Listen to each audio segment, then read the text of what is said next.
T-shirt and hear all the past performances. Not Real Radio 79, Angels and Aliens with Tim. Tim Lattie is here in the Not Real studio tonight. Let's get this party started. First up to the stage. She's quick to flip her lip and she's packing snacks. It's the Astroid. All right, Allie is here. She made a funny face when the intro started. Why are you looking at me, She also is drinking weirdo? the last coconut water. Fucking right, that's mine. There was 4. I'm not looking at you. I'm looking at the way this show's going. When he's I'll tell you why. Grammys, our next performer can be found right here for your entertainment. Let's see what Mayday's gotta say. Mayday, a.k.a. DJ Sprinkles. He had a cram session earlier. He's been giggling a lot, so I know he's up to something. Hopefully it's good. And now, the inventor of his own language and often misunderstood. It's the self-proclaimed entertainment czar. That's right, I visited Alpha versus Beta. We'll talk about that. Can't wait to talk to Tim about aliens and his trip to Roswell, New Mexico with Night Star's book that he just finished up. We need a cleanup on the center stage. Mayday just fell down. Help me up. Broke his crown. Big egghead done broke. I'm going to be mean to Mayday today. I don't know why, but the orangutan must deserve it for some reason. I can't be mean to our guest. Because I lured him in. Because of the ratings war. The fucking dreaded Pickle Scoop Network. Yeah. Fucking travesty. I mean, how much worse does that show have to get before people stop going on it? Those weirdos. Fuck, every week I'm like, all right, that person's never going back on that show. And they go back. They got Fagnetto over there right now, gaying it up. It's fucking queerer than a House of Goats show. Motherfucker, and those Thank fags. you for having me on. Yeah. Greg from Brobridge Show went and tried to get Tim Lattie to go over there before this show. Right, Tim? You can tell me the I truth. was there at 2 o'clock. Peshlo had me there, man. What? 2 o'clock. How much is he paying you to say that? Lies. That whole show's built on lies. Is it Fess too up. loud? Wait. You really went over there or not? No, hell no. No. Okay, no. good. Jesus. I didn't even know what it Fuck was with until Friday night at Feldman. They don't know what it is. I heard it was hilarious. Yeah, it's funny, all right. Funny sounding. You know how bad it sounds? It sounds like 4 guys yelling into a cell phone. That's what it sounds like. Nice. You have to be a drug addict to enjoy that. Oh, yeah? It's fucking ridiculous. Pickle goes and gets Fagnetto, try to talk about Corey Feldman. Do you even want to talk about Corey Feldman, I Tim? do. No, I got a better story. You do? Well, I mean, Mark could have told it, but yeah, I got a good story. All right, not about the show, though, right? After the show. Okay, but Girls, let's not... guys, if you want to find out My what the cooler is, just come and see me, and then I'll have me or Tim take you in there. We'll show you the cooler. All right, Mark. Mark's on 2 shows simultaneously. It's fucking talent right there. I don't know what we did wrong to him. Took a bullet for that Corey Feldman promotion. I don't want to tell people whether it was good or not because they should have went. Like all these shit-talking fucking people that talk shit about it all the time, they're the ones that are so curious on how it went. They gotta know. And when you tell them the truth, it kills the whole thing. It was a good turnout, though, and I think they were happy with Incredible it, too. turnout. There was like 1,400 people. Yeah, but whether the show was good Wait, or how not. many? 1,400. I swear to God, I saw the numbers. Corey Feldman posted the number, and then somebody else said it. Pickle says I was 40,000. working the door. We might have 40,000. alternating numbers, man. Dude, it was packed. You could barely get in there. She overselling it a little bit? No, I'm not. I'm not making it up. Y'all can look. It's online. Google it. Pickle says Google it. multi-millions. It felt like it. I'm going to give you my review right now, all right? Yeah, I'll go first, all right? This is my review of the night. I get there. It's too fucking crowded. It's too goddamn hot. Everywhere we go, it's fucking hot. It's some reason why it's even hotter than it is. Like, it's just hot in a natural state. And then there's, like, the air condition pumping out hot air, like, from on the deck. And then we go a little further, and then there's the tour bus radiating fucking heat. Yeah, that's the worst. And then That's the that's worst, fucking man. hot. And then I go inside, and there's these little heat-generating fucking fat motherfuckers, all right? These motherfucking bitches God damn it. So, and this is what pissed me off and why it really just sent me over the edge. I'm like, fucking, I'm calling it out. These fat fucking sweaty bitches. Right? I'm not lying. What's wrong with you, I man? go to You get a can't say drink. stuff like that. I can say it because goddamn it, I was wronged. I'm fighting back. I'm tired. I'm not taking this anymore. I'm a skinny little bony guy. I'm out in a tank top, right? I don't go out in tank tops. There's reasons for that. But I got a tank top on because I wanted to look like Snake Plissken, right, Tim? Oh, no. What? Yes. Damn it. I got it. I wanted The us names to were wrong, argue but it was about good. it. No, the shirt was awesome. I tried to lure you in like Tyree. Tried to lure you in so we no, could you- argue about it. Anyway, I gotta ask real quick. Not on What? Kurt Russell Is it movies. too loud for you in your can? Yes, absolutely. All right. Really? All right, Mayday's on the movies. Fix. So I'm there, right? And I got to get a drink. That's mine, Mayday. Now you done turned my headphones off. Oh, man. A little bit more. I'm going to just Mayday let is you usually finish. really on point. It's the middle of a great story. I'm trying to get something off my chest, Mayday. That's why I'm fixing it within the first 6 minutes, motherfuckers. Hey, thank And you. I didn't even say anything. I didn't Hey, I could indicate tell, anything. right? Yeah. That ESPN. Is it good? Is it better? This is already better than this is already better than Alpha versus Beta. My I thought you were headphones gonna never say did Pickle work. Oh yeah, this is way better than Pickle Scoop already. This is riveting fucking entertainment. Besides a Devin shitting in a bag story, give me a fucking break, man. This is fucking good entertainment, not real entertainment, not real radio. 79 with Tim Lattie, aliens and angels, Laddie. whatever. Don't start that shit. So, man, I got a tank top on, right? My arms are exposed. Luckily, I put the wristbands on. They absorb some of the sweat from these fucking fat bitches, right? Come on, man. So then I go to get a drink, and there's a chick closing out her tab. So I'm like, all right, cool. I'm going to just get a drink when she's done. So I'm kind of standing there. Well, I see these two fat pigs fucking See these walking. nuts, bitch. And dude, they perceived, they knew what they were doing too, need to because stop. they saw the same thing I did. They saw me. So they cornered themselves in and they keep bumping into me. Like I gave the person adequate space who's like closing out their tab. You know, I'm not going all up on them, but I'm kind of standing there like, hey, I'm next in line. Well, these two fucking, these slobs, oakjas, they don't give a fuck, right? So they squeeze in there, and I'm like, oh, man, come on. And they keep bumping into my arm, and the fucking sweat, it was like a giant wet gecko kept fucking slapping against my arm. And it keeps, and I'm like, nah, man, I ain't fucking moving. Because as a little guy in a tank top, I'm like, no, I'm standing my fucking ground. Nobody pushes Snake Plissken around this bitch. Oh, God. And so I'm standing my ground. It just keeps happening. It's more and more. Is that the arm And then slapping? the girl, the young lady finishes signing her tab, and so now I have to move to let her out, right? Yeah. So I do. This is all going as planned, And and then- the two fucking Meow. heathens jump like and push, and dude literally pushed me out the fucking way. Did you say, with that "Excuse me"? fucking wet, fat fucking arm like all over me? And it was fairly early in the night, and I was just fucking mad the whole time. I was just like, God damn it. Like, I'm not going out with a tank top anymore. Like, this is fucking dangerous. Come on, man. Serious. It's like That I'm does fucking- sound gross, It was though, like the getting knocked sweat. into by a dead body in a cooler after the So that cooler was- broke a couple hours ago, and you're the one that's got to go in there and fix it. Hey. The meat slaps against your arm, and it's all wet, and it's like kind of. I love going in the cooler. Is that why you like went to the other bar? I didn't even see that happen. Yeah, that's why I started having a little meltdown. That shit happens.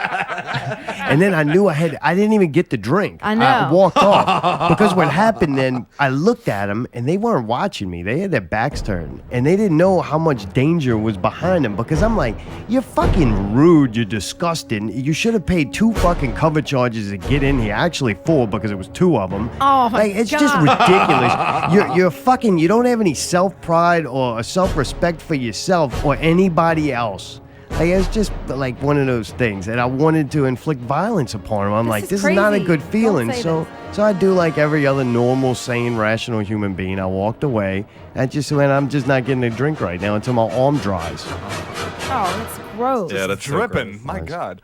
All right, but that's my review of Corey Feldman. That was my experience. Dude, I had dude. to go in the bathroom behind that scary thing. What's scary? They had this thing like The she bearded man, No, she didn't have a beard. the bearded lady, But or like whatever. she was a severely out of shape older person, and she had like this tight green mini skirt on. It was very mini. And the tube top or something. And yeah, and just like a bra. Oh, that thing Did she have a McDonald's? She had a McDonald's. McDonald's Wait. tattoo? Oh my god. Okay, so dude. I get to the bathroom. There's a long ass line, right? So we're all kind of like standing in the doorway, and then I see a few people in front of me. Is that one? And I had seen her earlier, and I was like, oh god. And then I look in her back when she walks towards the next stall, and it's a McDonald's arch, like the exact logo. And it says, always loving it. I swear. She had that pickle belly. She looks so fucking sweaty. So wait, so then I'm there and like there's like a cute chick walked into one of the bathrooms. She walked into one of them. Right. And there's a cute chick in front of me. So then I'm looking at it and it's like roulette, like who's gonna get let out first? Because if the first normal chick walks out first, then the chick in front of me is going in there and I'm more than likely gonna get stuck with the other one. So before this one even goes in there, she notices with her green mini skirt. McLovin. We'll call her McLovin. The mini skirt is on upside down and inside out. So there's a white tag hanging between the back of her legs. When she and she's walks playing out the with it. stall? No, when she was about to walk in. I forgot that and I wanted to mention it. all right. And then so then she was in there for a long time because she was changing the skirt and shit. Fuck, how long can it take? It's a body sock. It was long. 6 And hours. Oh, thank you, unfortunately, Pickle. by the time she was done, unfortunately, I had to pee really bad. I had to go right after that. Oh, really? I almost You're gonna threw have up. to shave up. I was standing there like, what am I gonna do? I mean, toilet paper mummy to the max and just trying to not fucking. What do you do? But So it was when after y'all traumatizing. done making all this, toilet paper 4-foot ledge that you sit on, do you just dump it all in the toilet? Yeah. All right. No wonder why. But you know what? Some people are like, oh my God, you have to like squat. Guess what? I'm in horrible shape. Like I cannot squat like for that long. Yeah, you ain't no fucking gargoyle like Bigo. So I do. I just have Gargoyle to fag. I have to just do the best I can do. I totally understand. It's horrible. Women's restroom. Let me just mention this last fucking thing real quick. You want to go on a rant? I'm going on a rant. All right. You would Probably think that Tim has. you would think men's bathrooms would be like the grossest place on earth. Oh my Pee god. everywhere, fucking just nightmare. I'm And I'm gonna sure back they this are. up. I'm sure they are. But the women's bathroom are the most horrifying fucking things that you can ever see. The Ladies, men's if you could tell bathrooms me what usually- you want. Please Let me tell tell me you- whatever you want to do I'm to about help make to. this happen. Yeah. So the particular thing was, when I first went in there after that real scary thing, there was an open, bloody maxi pad sitting on top of the trash. We had to pick that up at the end of the night. All Yeah. open and just. Oh. We Okay, got a- so we got a I picture threw, I with it. threw paper on top of We it got because I was a super picture time excited. out. Tim's taking selfies with That's it. disgusting. That was a good time. But like it's there, and I threw paper on top of it so I didn't have to ever fucking see it again, and so nobody else would have to see it. It was horrifying. Right. That's disgusting enough. So then hours later, I come back in there, and in the same stall for some reason, they must like that stall. There's now a piece of toilet paper with blood all over it, sitting on the ground. That's amazing. So then That's great news. the next time I went in there, I went in the other stall, it was still there, and the chick in the stall next to me is like, "Oh my God, that's disgusting. This is fucking horrible. Women are fucking disgusting." I'm like, I know they're fucking uncouth. They're fucking. She's like, yeah, we're just like going off about it, and you realize some other women in there before the second time, and they were like, that's fucking disgusting. How do you even do Well, that? the good news yeah, is that's all they if do is things go. clog it, man. But it's like, I understand these people are drunk, Yeah. Wow. But it's like, man, like, how do people not have any fucking sense of like courtesy for other people? Just figured out Mayday's cram session over there. Oh man. Did y'all plan this? Did she tell you about that? yeah. No, I really didn't. And like I That's said, incredible. so anyway, long story short, that was It's fucked a little up. late That for really that was now. fucked up. Thanks for tuning in. Tune in next show when we get to say something. We get to interview Tim Lattie on next All time right, on Not Real so Radio. now we have two stories. Laddie has a better story than both of us. But I got to do this. I got to back up Allie big time. Women's bathrooms are fucking disgusting, dude. Like from Horrible. Dude's bathroom, it's just gonna be piss on the floor, maybe like a cup. Somebody left a beer bottle. Right, it might be a beer bottle on top of like the toilet paper machine. Ladies' bathroom, you really never know what you're gonna find. It's true. Tampon City. Oh. Sometimes you'll find like shit on the wall. That's Oh, happened I've plenty seen of that. You had my times. that a- underwear on one. Dude, seriously, ladies' bathrooms are fucking gross. Or the toilets man. will be like overflowing because they have so much shit Oh, in there. and the wet toilet paper, you'll find that just like God on the dang. floor. Yeah, Yeah, no, on you the nailed floor it. and As shit. soon as you started talking, I was like, I know what she's gonna say. I know where she's going. And I thought that too before I ever cleaned the bathroom. I thought dudes were gonna be worse, man. So there you go. Yeah. I know that ain't your story from that night, though. No, I had a wonderful evening. I had a great time. Nobody, none of the sweaty people touched you. You were smart. You wore sleeves. I'm at the door, man. I don't, and I'm OCD. I don't like fucking with people like that anyway, dude. I don't like touching people. Touch me. yeah, no. That's why you just hold that list. Yeah, hold the list. Don't check come by out. me. Yeah. So what happened? You call up Mark and you're like, hey, dude, can I please kind of work? Or... No, I was just going to... I haven't worked in months, man. I love working at Southport. But I haven't been there in a while. And I just got a text earlier in the week. And he just put me... he sends out a mass text to everybody. And, dude, he brought in, like, the A squad, man. He brought in people that hadn't worked in a while. Like, this was a big deal. A for for Southport. Southport. Dude, Oh, the Magneto laugh Clinical is killing me, something. man. Like, that's so good. But he's laughing more in this show than the Scoop. That's for I sure. had the right stuff that night. man. But yeah, dude, he just sends out a mass text, and honestly, I was debating. I was like, fuck, I got to do a Barnes & Noble signing the next morning. But I was like, whatever, dude. It's Feldman. Let's do this. Let's go hard. So yeah, everybody was working. Dude, it was awesome. It was a weird collection of people. There was people no- from every there was genre, every Absolutely life. no rhyme or reason. Normally, metal show, you know who you're gonna get. You know what I mean? Like whatever. You could not describe the crowd because it was everybody was left field. Like there was no, hard to describe. it was all over the map, all different kinds, and people weren't wearing costumes too. So. Fuck, man, there might have been like 12 Frog Brothers, like How probably dumb more is than that. Dude, the poor shark bitch. Oh yeah, I like okay. Left Shark. I did like Left Holy Shark. She was crap. cool. She was. She was kept cool, that but thing you know on the how hot whole it time. was, dude? Yeah, she was like. She left it on, huh? Yeah, she left it on dude. for the end. And She dude, took she was half like of it off, pink. but I was Fish like, out really? of water. She was sweating bad. Speaking yeah. of fish out of water, Chrissy and Keeb was there. Keeb walking around with that goddamn giant Triceratops hat, fucking whacking it. What was that about? They good kept doing thing that on is, the deck. I'm They're the right. funny. I'm the right height. When he'd swing it around, it would go over my head and whack Mayday every time. Like, almost knocked Incredible. Mayday's glasses off at one point. Mike's like, Dude, if I wouldn't have my glasses, I would have had like a rhinoceros tip in my fucking glasses. Put on the safety glasses. You got to with Keeb. yeah, right. It's dangerous. Allie did get hit with the pop thing. She didn't get hit with a 2-liter like ICP. Oh Yep. man. But he shoots the cannon off with the streamers. Yeah. Of all the people that get hit, Allie gets hit with it. It hit me in the foot and it didn't hurt. It was just like it felt very soft. But I was like, what the fuck was that? Like it was just funny that it happened to me, right? Yeah, I was kind of looking at the gold little piece of thing on the ground. And I was like, you know what? Should I take that? So like, I got a streamer from the Corey Feldman show. And I'm like, nah, that's fucking stupid. Yeah, I it's did think pretty about weird. it for a second. It seemed like a monumental moment. I don't know why. And that was late. That was late in the show, huh? When he did that. Yeah, it's definitely Okay. a once in a lifetime thing, I'm sure. Yeah, Oh, yeah. Tyree was online. Hey, Tyree. He was online. 4 that old stars. bastard.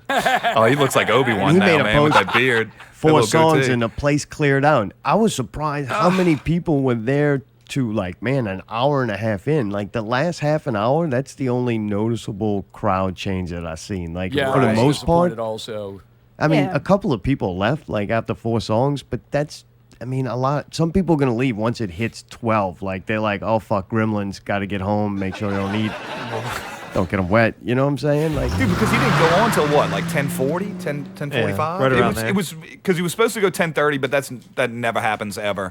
and whether it was good or bad, he did perform something for 2 hours straight. Like, Dude, my only that dude- regret Oh, is he he didn't threw play down. longer, man. I ate it. Well, up. I loved it fucking too, dude. loved I it. loved it too. And look, it was dude, fun.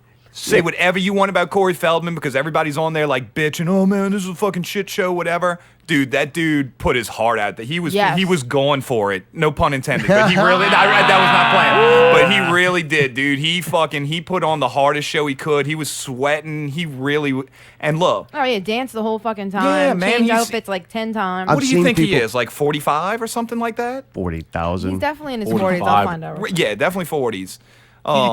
He looked great too, Tim, man. you've seen a lot of shows like Yeah. us, right? I mean, you were working every goddamn Yeah. weekend. You've seen a For lot. like He's almost 46. almost He's a 46. decade, yeah.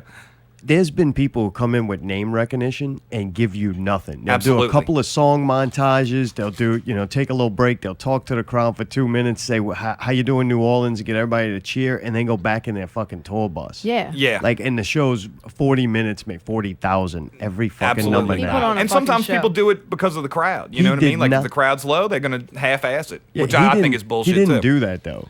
Like, Dude, Corey Feldman brought it. I don't care. You did. could say he's whatever about, maybe it's not your cup of tea as a musician or whatever. He came and performed regardless. So I got to give him that. And then after the show, because he doesn't do meet and greet. That was all Bagnetto. Like, so he had the meet and greet set up for people to get autographs afterwards. And like pretty much Bagnetto kind of let me like be security for that, even though like I wasn't really needed, but I got to stand by him the whole time. Man, if they need you for security, what's happening? I'm going to the gym a little bit, but dude, a little baby bit. I'll stab him with my pen. Yeah. But dude, everybody that came up, I swear to God, man, because I watched every single moment of it. He was so genuine with everybody that came up afterwards, spent time with every single person, answered every question, took photos, did autographs. There was never a moment where he was like, oh, like, let's get this over with. Or Are you serious? he was He so seemed genuine and grateful. friggin' He's not cool, human. man. He was so cool. Did he touch people? Yeah, dude, there was some weird touch moments, them man. There were these like arms. trampy chicks, and they were like whispering what? to him. I don't know what they were saying. He had a big smile Oh, on they his were face. saying, I'm like, gonna it was fucking suck so your cool dick. to That's what watch. those chicks say, man. My buddy called my buddy Spanky, told him he looked like George Lucas. But he was so somebody would ask him a question about like Friday the 13th, and you know, she's like, you killed Jason. He would really be excited about it. He was really cool. Man, I'm telling you, He likes dude, Corey being him. Feldman did not mail it Yeah. in at all. No, he didn't. Can I tell my story? Oh, please. All right. So obviously the manager is like weird about it. So you're not getting any freebies with Corey Feldman. We might have been able to sneak in a photo. I wanted to get an autograph, so I was like, I'll just pay the money. I don't care. And so I got my buddy Adam that always works there, my buddy Zach, and we all went to go get a photo with him. My buddy Adam's a huge Michael Jackson fan, like huge fan.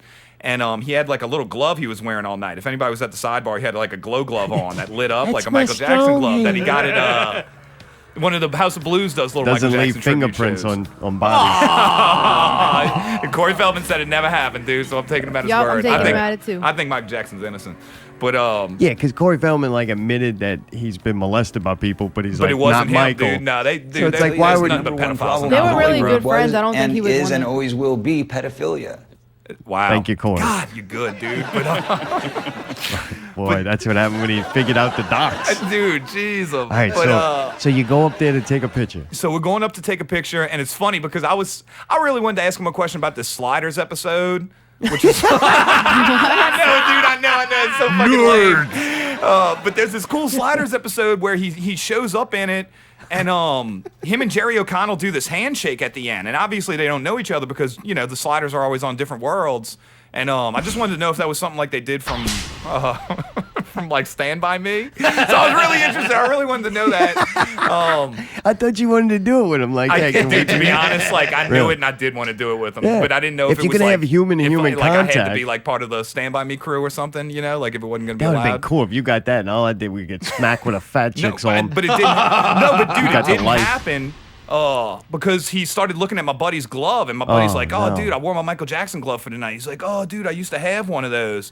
And my friend Adam's like, "Dude, you want it?" And he's Oh, like, you "No serious? way." He was like genuinely touched, man. Because you got to figure, like, this dude's whole life has been people just using him and taking from him, and this Yeah. dude gave him some dinky glow-in-the-dark glove, and dude, he's gonna wear it for the rest of the tour. His handler came in and did drinks with us afterwards, and he was like, "That's all he was talking about on the friggin' bus was about getting new batteries for it. I was gonna wear it for all the shows." That's awesome. And I'm telling you, man, if you look at that photo that we took with him, you can see it in his face, dude. Like he was genuinely like into it. And I wonder if he needed this.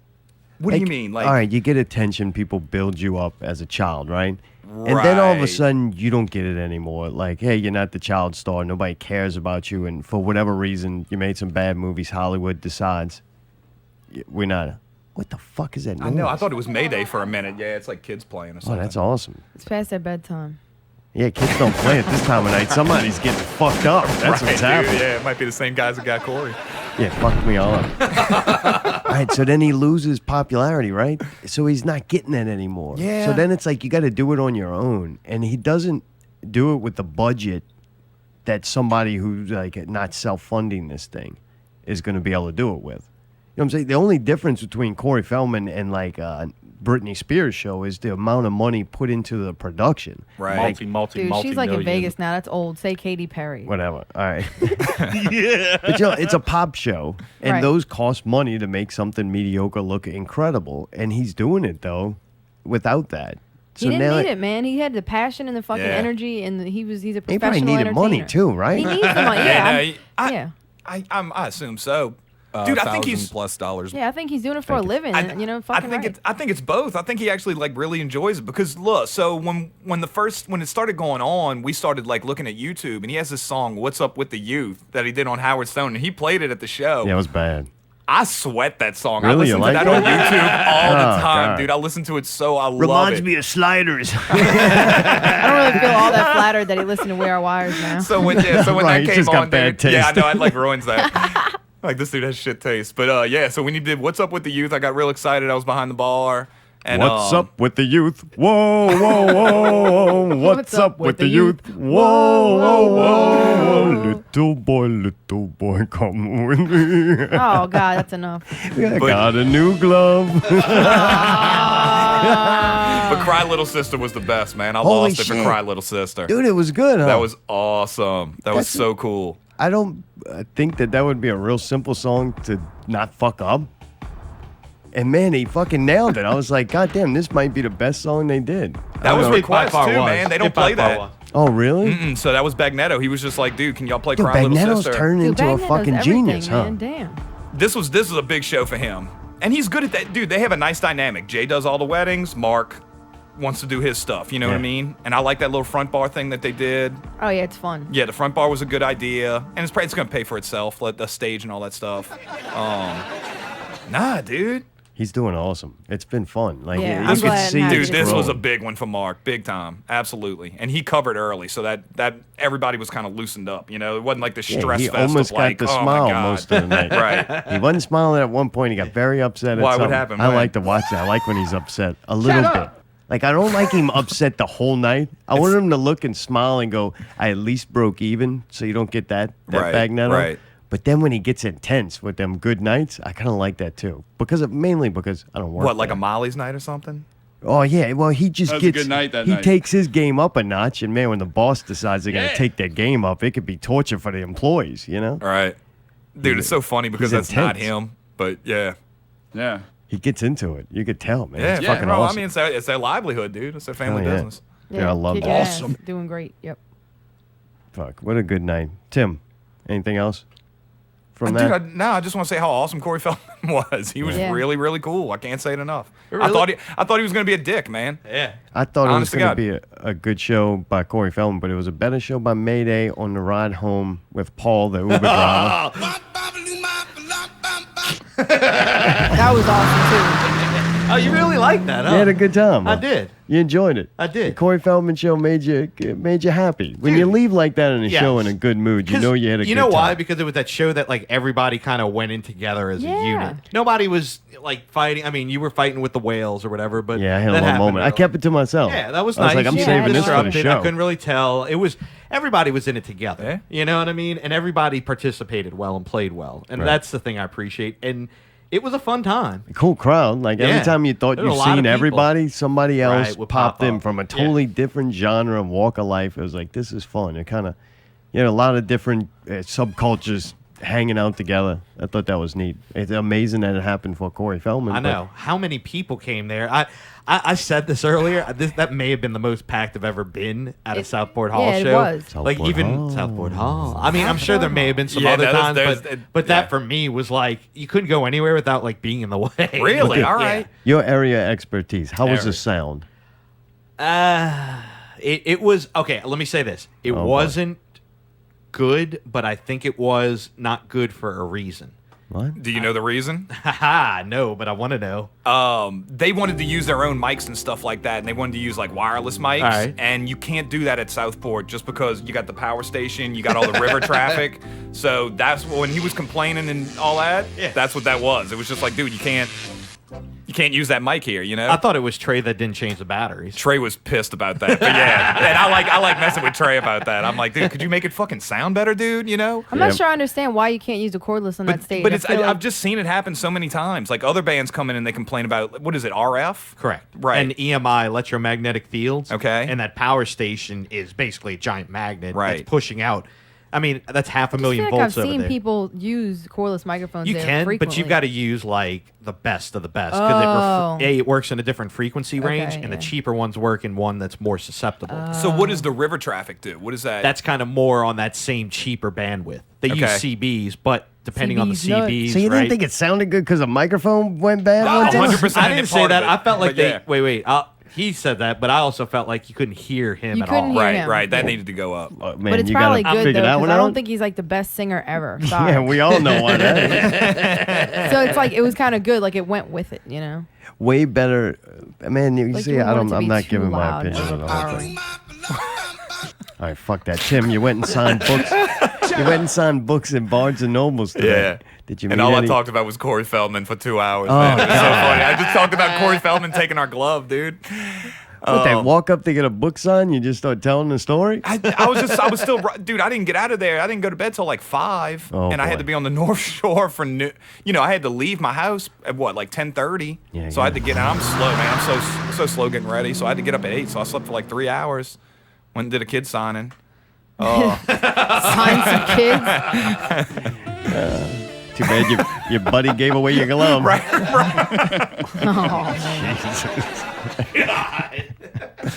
So it went good, dude. It was really cool. And my family all lives on the North Shore, so a lot of them came out, and that was really nice because I never get to see them at anything. That was cool. All right. Do you have any interesting conversations? Do people look at the book and ask, is there one main question they ask you every time? No, it's pretty tame. That was my first time doing a Barnes & Noble signing, and it's just a different animal because they kind of make an announcement over the intercom, and then you're just kind of chilling up there, like waiting for people to come in. And I don't know. I'm in a weird... I never know what's better. Is it better to like go out there and be in people's faces like, hey, come over here and kind of be like your own hype man? Or is it better to just kind of let them come in? Let them come in and have it announced. Yeah, because I don't like when people start but doing you that know to what? me, It's hard to it go pushes in. me away. Yeah, but I don't like to go talk to them. I'm glad I know you, and I'd like to have read your, book. Right. If I didn't know you. And if you were just at that table kind of over there by yourself, I'm like, I ain't going over there. It is. Even if I kind of want that book, I'm not dealing with that. But if you just get in on them, it could go one or two ways. You go, get the fuck away from me. This guy's aggravating me. Or a lot of times it's like, oh, fuck, wait, this is kind of interesting. Like, But it was- within 2 seconds, the uncomfortableness is over. If I can, with Night Stars, if I can give you the pitch, if I can get like 30, 60 seconds, dude, I can almost sell a book almost every time. Like, I got that down. But you're selling to little kids, But it's a different, it's a different dynamic, man, because people are just walking into Barnes and Nobles. They probably already have their mindset on what they're going for. Right. School's about to be coming up, so it might be like summer readers. A lot of people are getting like ACT stuff and whatever. I don't know. It was a feel-out experience for me because I'm trying to figure out how I'm going to play this when I do Night Stars and we go there. So it was interesting. It was a learning experience. It was a 2-hour learning experience. And they like featured Plants vs. Zombies book? That's all I had out there. So they don't allow you to sell anything because I would have had other stuff there. Oh, but it's got to already be on sale there. It's got to have that barcode on the back. It's got to be in the system. Gotcha. Damn. Okay. Yeah. No, That's they were real money serious about there. it. Yeah. So makes sense. But if somebody wanted to buy like our original page, I was just gonna do it. Like nobody's watching When me. you're promoting yourself too, like. Yeah. It was different. I'm never on the North Shore for too much stuff. So if you get kicked out, it's not a big deal. Right. Did you draw while you were there, or do you? Yeah, even do that? You no. did? Honestly, I kind of had a vibe for how it was gonna go pretty early on. So, dude, they had a big giant stack of books, and I just started like drawing pictures in them, and I was just gonna put them back on the shelf. So if a kid grabs one and they're just lucky, there's a zombie. There's one of the plants from the book. So I kind of was doing that like randomly, so somebody might just find it. And you I know think what, that's too? cool. If I think that's walked up fun. and you're drawing, I think I would walk up easier. Like I might go over there. Like, Most times that's how it works. Like people might want to come see what's going on, and it kind of, dude, you don't want to be like a Sarah McLachlan commercial, like the dogs at the pound and all. You know what I mean? Like eyeing everybody up. I think that's weird. yeah, it is.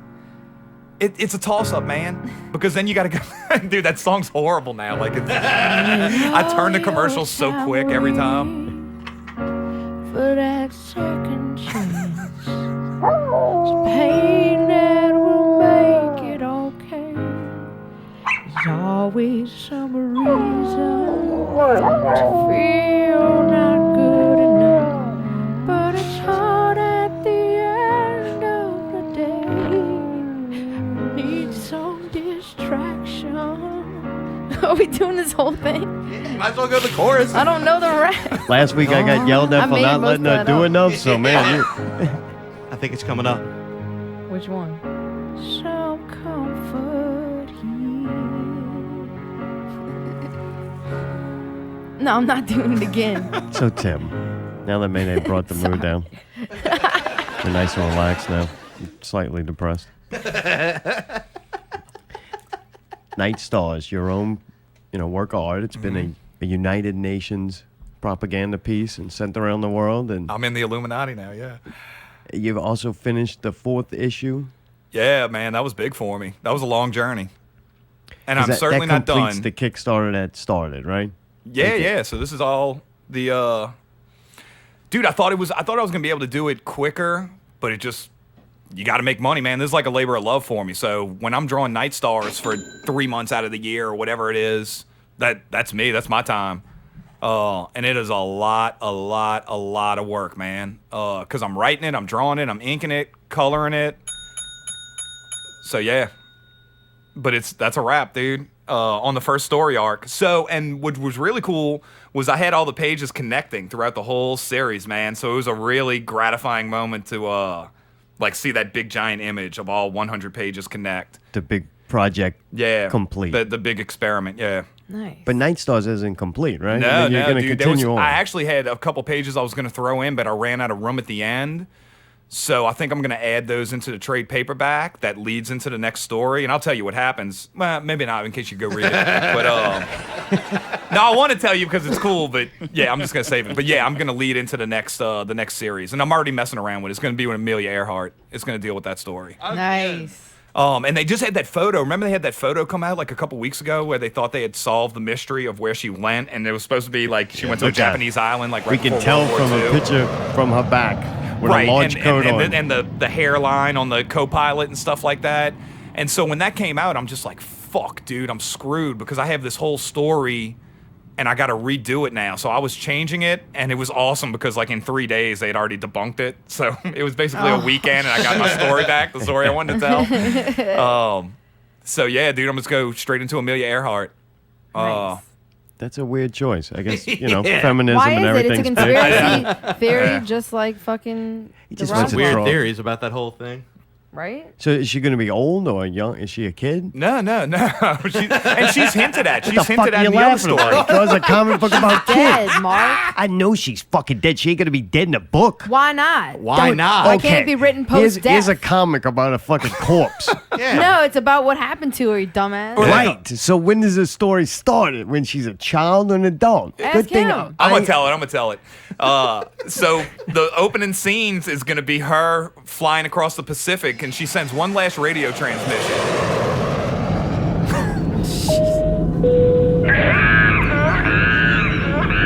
Wrong movie, man. What the No, the plane was good. It was the fucking monkeys that I think was wrong. Oh, really? So Yeah, just my bad. plane, no monkeys. It's so fast. Are man. there monkeys in this? No, I'm gonna save all that. No, there's no monkeys. All right, no monkeys made it. There might be All monkeys. right, try it again. So she's in a plane. She's in the plane going across the Pacific. She sends out the last transmission, and then boom, like a boom tube, or like the thing opens up out of the sky, and there comes the Night Star spaceship, and that's what knocks her out the sky, and that's where the story's gonna start. What? And that's it. So that's the opening. So that was going to be the last 2 pages of the trade. I think I'm going to throw that in as like a bonus in the trade paperback. That doesn't ruin the original story that you read, the Roswell story arc, but it might. But whatever. Yeah, but that's I was the really beauty excited of to tell it. You got Night Star. Night Star is like time travel. Yeah. So now you're Oh, but open dude, to now do it. that- You could go and change Bro, the universe. I was so like, I'm telling an origin story, and I've been telling it for like 4 years, So I'm so chomping at the bit to like get. And look, dude, the first 3 issues, they don't. It's set up. It's just it's your foundation. I'm laying the concrete. The 4th issue, I got to play around and get crazy, and it has some cool moments. But now I'm out. You know the world that we live in now. Everything is kind of established for the most part. Like now I can get weird and do all the kind of stuff I've been wanting to do. Right, because you got those characters already established. They're now there. You get to create new ones. You understand if you've read the first book now, okay, I get it. I know what Night Stars is. Like, give me the Yeti. Give me Amelia Earhart. Like, give me all the weird stuff. So let's rock you and went roll. to Roswell with this book or a collection of them. I had to. What is this thing that they have out there? So every year, man, and how cool is this? So when I started the Kickstarter, I had no plans of dates or times or stuff like that, and I had no clue when I was going to finish the book. My original intention was to knock it out like for the Kickstarter. I was just going to knock out the whole thing, and it didn't play out like that. So it just once a year I was getting a book done. Once a year I was getting an issue done. And it ended up that the 4th issue coincided with the 70th anniversary of the Roswell UFO crash landing. What the fuck? And normally I wouldn't be done yet. Normally I'd probably just be starting the Night Stars issue for New York Comic Con. But because of that, it was kind of like the carrot in front of the donkey, you know what I mean? The stick, you know, it was kind of like I had to really motivate myself, and I busted ass, man, to get it done for Roswell and get printed. And I'm talking about like the books came in the week I'm leaving, you know, like days before I'm leaving. Perfect timing. And dude, it was just one of those things, man. I was like, Well, what was I got to do it. a I got to go out festival there. or something? So every year they have so it was the 23rd Roswell Fest. Oh, this is like the big one. So every year they celebrate the crash that happened, and they have like a big, cool little. It's a very small town, but they have this big festival, dude. So You said big, little, cool. I know. kind of Well, thing. it's a What big is it? fest. Put it like this: there's a big festival for them, but for us, it's like Po' Boy Fest. You know what I mean? like it's Bye-bye. Gotcha. it's Hogs for a Cause in City Park. You know. Right. But for the city, it is huge, man. It's a big deal, and it was great. How Roswell are the was people awesome. who live there? Not that it's bigger than you think, but it's not that big. They have an Air Force base there, so a lot of people go to the training and stuff like that. Do you look at them weird though? Like you're a local, you're a Roswellian.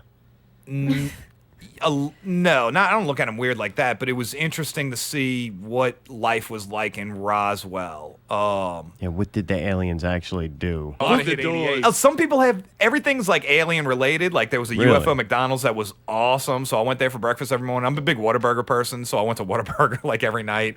Because we never get it. Yeah, it was just like that chick said too. It's fucking alien. There's aliens just sitting there. But dude, it's next to you? I think there's 13 McDonald's that have unique things about them. Everything else is going to be a pretty generic McDonald's, and this is one of those 13. So it's a 15. big UFO you can go sit inside of. It was cool. What? Is that pickle? That is actually Yo. pretty awesome. How It are was y'all doing neat. this evening? We're not taking calls. Sorry. I'm doing okay, taking it day by day. All right. Well, thanks for calling. No, I'm not doing a show tonight just because I can't sit up for too long, you know? All right. Oh, Well, I thought go to bed, you had Pickle. Magneto. You're out late. What the hell? Good night. Pickle just calls in. You know, it's not enough that he's trying to ruin this show now. Pretty much, yeah. Yeah, but it sucks. All right. Yeah, good to talk to y'all. Love Good to y'all. talk to you. All Love right, you, Pickle. Pickle. Love you Hope you too. feel better, Never man. get you off the fucking phone. You're nice, dude. We'll talk to Magneto. Our review is better. Welcome to another Scoop After Show Challenge. Tonight we have Mark Bagnetto. Dude, I thought you didn't do a show. You go tune into the Scoop if you want to fucking hear that right now. Did any of them give you any story? Do they believe? You know what? I'm glad you said that, dude, because I did meet a guy that worked at Right Pat recently, and he gave me his number. He wrote a book called 50 Shades of Grays, Oh, which my I thought God. was how cool of a book name is that? Alien porn? So there's this whole aliens, you know, with violent sex. There's this whole like world of Mayday's kind of book. ufology or whatever, man, like that George Norrie's a part of, and just Stanton Friedman, all these kind of people, and I'm trying to inch my way in. You know what I mean? Like I really dig this, and I understand the concepts of it. So I think I'm glad you brought that up. I'm gonna email the dude because we were talking for a long time. Well, he comes and looks at the book. He just came by and just started chit chatting. And we just, you know, blah, blah, blah. It just started a conversation. He talked about working at Right Pat. He wrote a whole book about what happened while he was there. And he gave me his card, and he's like, dude, I got some ideas for you. I'm like, all right, man, I'm going to give you an email. I gave him some books, and he came back the next day. He was really, really cool. Cool dude. I met another lady that had worked at Right Pat. She told me some interesting stories about guys like getting sick and stuff that had dealt with them. A lot of people didn't believe in the dealt with UFOs, the bodies, because that's where supposedly, so when it crashed, this is all, you know, everybody's going to have their own opinion on it. The official story The official is story a weather balloon, right? No, at this point it's Project Mogul. So they said it was like a spy satellite or something like that they were using against the Russians post World War II. So I guess we're inching into the Cold War and stuff like that. So originally a UFO crash. Then within a day or so they changed it to a weather balloon. And then they came out years later and released supposedly official disclosed that it was now Project Mogul, which was this satellite spying kind of system before. And we're talking about in-orbit satellite kind of things. You know what I mean? Like balloons flying around, whatever. Gotcha. So yeah. So then the other alternative version is the alternative story is that Mac Brazel found UFO wreckage on his ranch one night and then he told his cousin about it. There's a lot of in-between things that go on, but basically the U.S. Army came out, cleaned it up, took all the stuff in. Jesse Marcel Jr. even said on his deathbed that it was UFOs, and he's buried in Houma, even though he grew up in Roswell, and that eventually the wreckage was taken from Roswell and then sent to Wright Pat Air Force Base, where it was kept, and I don't know, who knows what happened after that. Right, then it just becomes, I guess, whatever you want to call it, deep state. That's the fun word. So some of the people you met actually worked there. There was one older lady that I did meet that worked there, and then this Was she guy. glowing? No, dude, All she was like a secretary or something. It's hard to tell. I mean, you gotta look. Some lady walked up to my booth. I got to take it at face value. Like did it seem genuine? Did That's it not? still fun to believe for at least temporarily. I enjoy it. I think something happened out there. Do they believe something happened out there? Would you like residents of Roswell? Yeah. No, What a do you lot get of a them feel? don't. And I think it's You kind just of. get this is just government bullshit. I think it goes back and forth. Some people do, some people don't. The guy next to me who was so cool, he didn't. He kind of had a vibe like it didn't. Some people didn't. Some people did. I don't think the mayor even said on a radio interview I saw she didn't think there was. But dude, none of y'all were around. None of us were alive then. We don't know. I wish I would have talked to like Stanton Friedman. I did see the dude from y'all ever watch Destination Truth? With Josh Gates on Travel Channel. It's such a cool show, dude. And they go around the world like dealing with like all kinds of like very unknown conspiracies and stuff like that. And I talked to the cameraman for a long time about the Japanese suicide woods, which is the craziest shit you'll ever hear about. Vice. Oh my god. I've seen a Vice episode on that where they just go walk into the woods. Dude, it's so creepy, man. Yeah. So we had a cool conversation about that. But nah, dude. But everything is UFO related, but I guess it's kind of like, I don't know. Do we walk around like in love with jazz just because we're from New Orleans? You know, man, boy, I'm always listening to Louis Armstrong. Yeah, I love Harry We have Connick. a whole we're festival all like, and don't play any of it. Right. So I think it's like that for them, where it's kind of like you grow up in that. It's kind of whatever. But the festival, not all of us are trannies drunk on Bourbon Street. Right, exactly. Yeah, dude. Not all of these are like alien, believers or whatever. It's a very like chill. It's like if Kenner was in the middle of the desert, or I don't know, some small city. There's no it's like tall neat, buildings. Though, that in America, they're the alien conspiracy It is hub. the hub, dude. It is. It's ground Jerusalem zero. Right. For Yeah. alien believers. So I had to do it, man. Like it coincided, and I was like, man, I finished the story. Let's do it, and it was awesome. Good experience. Sold out of books. Oh yeah, T-shirts too. I seen I had Buddy Wayne T-shirts, had yeah, one. man. T-shirts. I got those. Yeah, you was wearing it last night. Yeah, it was awesome. So yeah, you can go to LattieInk.com, pick up a shirt. Get your own book. Get your own T-shirt at LottieInk.com. If you're not into the book, dude, the T-shirt's actually really cool looking. So I think I'm gonna do more alien type gear. Yeah, it's a good idea. You know what I mean? Like it's fun. People love that shit. I like it. And I'm calling it Alien Wear. WEAR. Oh, yes. Like play on the words. Yeah, that's fucking Do you awesome. need to make a dress with your characters on it, like a skater dress, but it's all tiled with the little helmet or whatever? I'm thinking about doing the Leslie print that you have over there. Dude, that's one of my favorites. That was honestly that was the original. I was gonna do 2 shirts, but I didn't have time to mess with it, so I'm gonna take out the outline, the circle, and it's just gonna be a circle with her sitting in the thing, Dude, like on the wicked. shirt. I want the fucking printed hoodie that looks like the outfit. Oh, that would be shit. sick. I Dude, mean, it could that's- zip up in the front. Yeah. Yeah, they do that stuff. Yes, That would be the Dude, fucking bomb, that's bro. wicked. Holy shit. That would be cool. Yep, All right. just in time for Christmas at Yeah. LottieInk.com. .com. Dude, you get the little hoodie and a printed comic book for, under $475. A small donation to Kickstarter, he'd draw you in it. Right, it might take Take 4 a few years. years, yeah, but Right. you'll be in there. And it's crazy, man. When I did the Kickstarter, I remember people like Tyreed. Everybody was giving me shit, y'all. Everybody was like giving me hell, man. Everybody thought it was because a it was piece so of shit. late. Oh yeah, late Laddie. They had a whole thing. So that drove me, Hey, man. That four drove pages me. in, everybody put the book down. Dude, something else we did recently together, WildKat Wrestling at Shamrock, Yeah. Triple Oh, X. man. Loved it. Was that fucking fun or what? I loved it, Are man. you a huge wrestling fan or? I draw the just a- WWE book. I've been doing those for the last few What? weeks. Yeah. That's I what I've been didn't know working they on had that. nonstop. What the fuck? WWE. They got their own comic book. Yeah. So I worked on number 7 awesome. and number 8. Number 7's already out. I don't even have a copy of it. What is the comic book about? The wrestlers? Yeah, it's just the one I'm working on is like Dean Ambrose and Sasha Banks are in Wyatt County, so they're fighting like the Wyatt family in the woods, and it's kind of got this like horror vibe to it. Huh. Is it kind like of a fun? I mean, deliverance. you're a wrestling fan, right? Yeah, I like it. The newer, I'm more into like the classic characters. But no, I had a blast, man. It's really The cool. classics. Yeah, right. I just want to draw Hogan. Just want more Batman. One of the covers, the dude did a cover for the book I worked on. It's a Roddy Piper cover, so I want to get my hands on that. All right. Well, dude, you That's also cool. you did some artwork for the WildKat guys. Yeah, there's artwork y'all haven't seen yet too. What? So I did the DVD cover for their Halloween special, but we're Oh, not come releasing on. it yet. Oh, Yeah, fuck, yeah, dude, that's that's gonna awesome. be badass, bro. It's all right. I mean, it's cool. It came out cool. That's fun.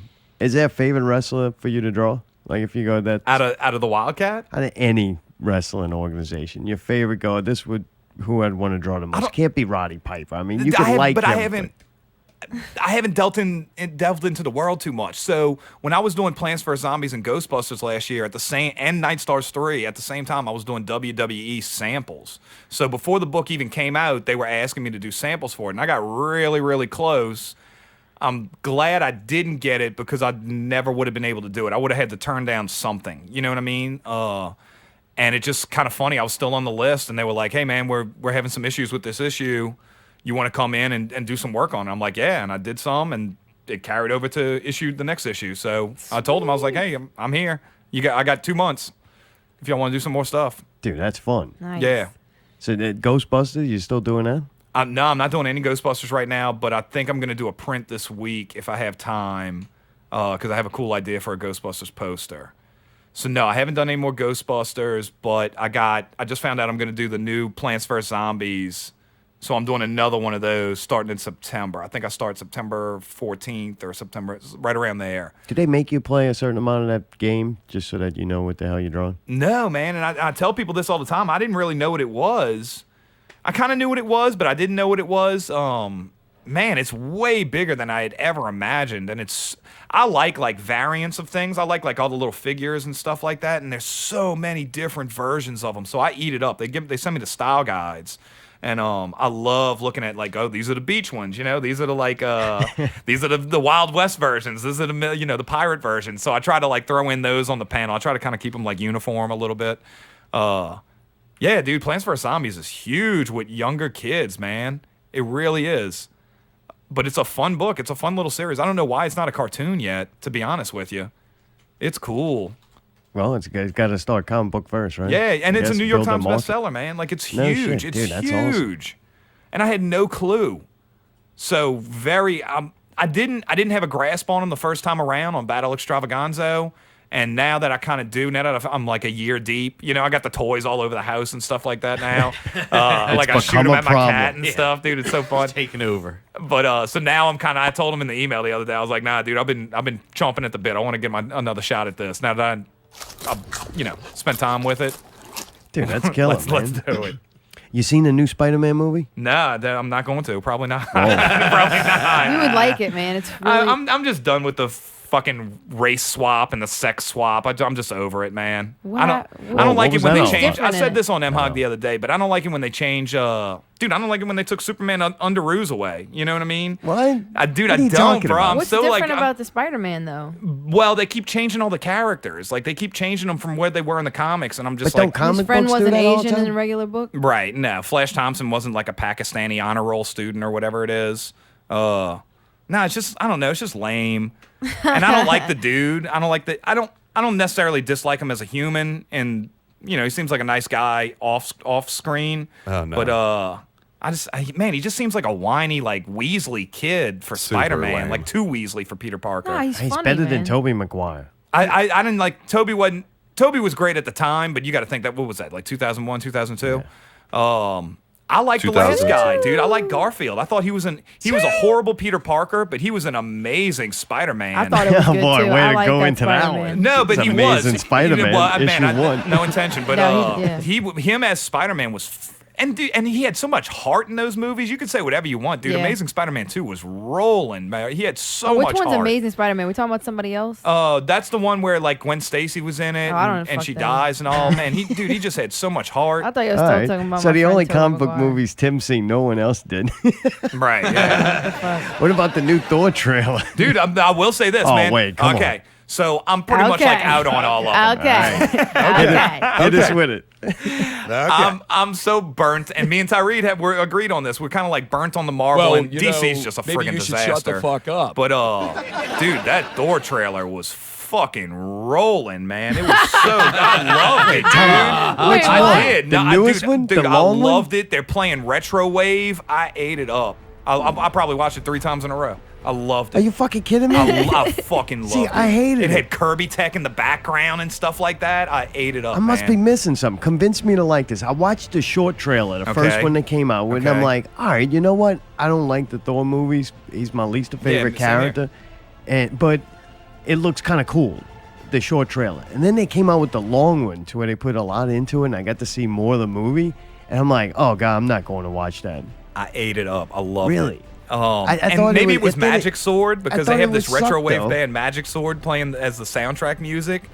That to me is Guardians of the Galaxy, or that world. Like the Guardians of the Galaxy seem like the '80s Marvel thing. Like, why are you I putting agree with this in that. the Like, Thor? let's not do Like, the '80s thing again. That was dumb. Like, They're just but the only taking '80s, advantage the of only the- '80s part about it was really the logo at the end. Like they did that retro logo. why? Because Hollywood is fucking dumb, dude. Right. And if one thing goes right in Hollywood, they just do it over and over and over and over and over again. You know what I mean? Like if, hey, this movie, we're gonna do a movie about a magician, so they do 12 magician stories. Hey, we're doing superheroes now, and they flood the mark. Instead, early post 2000 to like 2008, 2009, comic book movies were rare, and so when they happened, there was a little more like Ang Lee Hulk was nothing like any Marvel movie today. You know, the Dark Knight trilogy is nothing like anything they're putting out now. And they had a lot more, I don't know, I guess more personal. You could take more chances because you weren't. They You could didn't have an absolutely take more audience. You were chances, building one instead but of it trying to wasn't- take advantage of one. And this is like Tyree says all the time, dude. It's formulaic now, and it kind of gets a little boring and a little burnt out. Oh, that's great. I don't like I said, dude. I'm a purist. I want to see the comics that I watched. I want to see the comics that I read come to life. Don't start switching things on me and all this dumb nonsense that they do. It's so fucking stupid. Well, all right, calm down. Be cool. Go No, back no, to no, it Happy just drives me Land. nuts, man. But when you get angry with the beard, it's a little more intense. Oh, it's serious, It dude. does. Yeah, man. I And grew now, up. and now he's reverted right back to where he was, man. Right. It's turning back into a man, Tyree. Thank you. He's such a fucking douchebag, dude. Why? He's just telling us what he feels. Yeah, right. All right, thanks for calling, Chris. Yeah. All right, later. All right, guys. Y'all have a good night. All right, man. PPV guys coming up second hour. All right, so we were talking about the movies. You got a little passion on that one. I'm scared to ask you anything else. No, man. It's just. All right, so Todd remember McFarlane. Sin City? Sin City was like literally the book. You could pick up the book and there it was on the screen. You know, like 300. You could pick up the book and there it was on the screen. So my whole life I'm waiting to see. So I'm a purist like that. I just want to see those characters. Don't turn it into something different. maybe or Thor like would be cool Supergirl. 'cause I we'll bring get, up like, Supergirl Planet once. Hulk They or changed something. Jimmy Olsen. It's not even Jimmy Olsen anymore. You know. Yeah, you care too much about these books. I mean, but at this We point, got I'm kind of like movies now. walking. Now I'm in a different area. I'm just into different books now. Well, you were talking about the older comic book movies. Tom McFarlane got to do, I'm going to say got to do, because, man, Tom Right. McFarlane's a pretty cool story to me. And What Spawn? He got to do the movie with Spawn. Right. And he did a lot to have creative control over that movie. He, did some crazy deals. We're talking about the new movie coming out that he's supposedly working on, right? Well, back in the day, also, he signed some kind of crazy contract to where he didn't make. I don't know. I don't remember it, but I know it was some kind of stipulation. Like him having creative control is a big deal. Holy I shit. watched the old Spawn movie. That's rough. Yeah, it's bad. You But took think a about the character time that's- of it. You know what I mean? Like I think I liked it back then. I remember going to see it in the theater, and see what happens is back then there was so few and far between. The fact that Spawn was on the dude, I'm at an Image book being on a movie screen, and what was it, like 97? Spawn came out, something like that, 97, 98. That's a big deal, dude. So even if it was like kind of lame and kind of like a B movie, it was still Spawn on the big screen, man. Like that's crazy. It's not like it was where you have what you think, like 5, 6 a summer, you know? Right. And they just handled it, and they all had their own personality. It wasn't all the same. I guess that's probably more of what it is. The Marvel movies is this one long story now, and I guess you don't get to mix it up enough. Dude, Ang Lee Hulk. I thought Ang Lee Hulk was a really cool movie, dude. Which one is that? That was the first Hulk movie, and there's a lot of they do a lot of like panels on the screen where it might be like 3 shots on the same with screen. Norton? Yeah, no, that was the one before. That was with Eric Bana and Nick Nolte. Okay. And Jennifer shit. Garner or Jennifer Connelly. I don't even think I've seen that one. Oh man, it's visually it's so cool, and there's these real like subtle moments where they're like zooming in on it. Man, Ang Lee just like went for it, and it's just like no other comic book movie. And it's got some silly parts in it where you gotta, whatever. But overall, it was gorgeous, man. And some people hated it. But yeah, like now it's all cookie cutter. Tom McFarlane's got to stay true to Spawn, right? Because he can't kind of not. He's the creator of it. I don't know what they're gonna do with Spawn because they've been talking about this movie for a long time. And when Spawn came out in the 90s, think about 90s era, dude. Everything was kind of like everybody was into like End of Days and like Satan, the world's gonna end and darkness and witchcraft. The craft is out. But I'm saying that was the vibe then, and we're not really in that vibe anymore. So how do you play Spawn? You can't. I hope they make it like a horror movie. I hope they don't do a superhero According to what movie. I read, you're not really going to see Spawn. He's just lurking around the shadows, like it's from a different perspective. Because you're right, the 80s was like, here's your ultimate anti-hero. He's pretty much a demon from hell. Right. But yet somehow he gets turned into be the good guy. He was the ultimate anti-hero. I mean, you can't get much worse than the devil. Right, yeah. And anti-authority, I guess. Dude, Spawn was... Man, that was like the biggest book in the world, dude. Who doesn't have Spawn #1, you know? So I hope he doesn't. I'm a big McFarlane fan. That was like my hero as a kid. Big time hero as a kid. So I hope he does a good job. He's never directed anything. I really don't know what we're walking into here. Right. And when is it going to come out? Because they've been talking about this forever, dude. Forever. If he draws if he gets movies made as fast as you draw comic books. Yeah, right.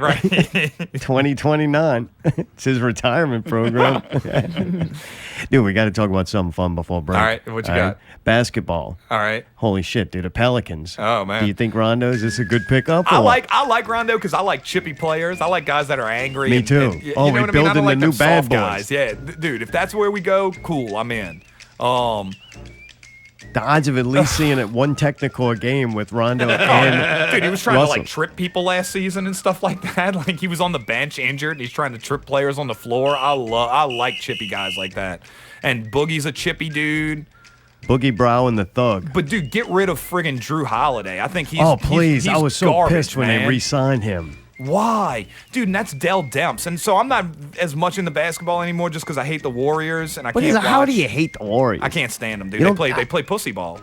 Yeah, but they're making the NBA incredible. No, they're ruining it. Why you say that? They're destroying the NBA. You don't think other teams had to take chances and build different kind of teams no, because so that what they you're could doing finally is beat this them? super team bullshit is destroying small market teams.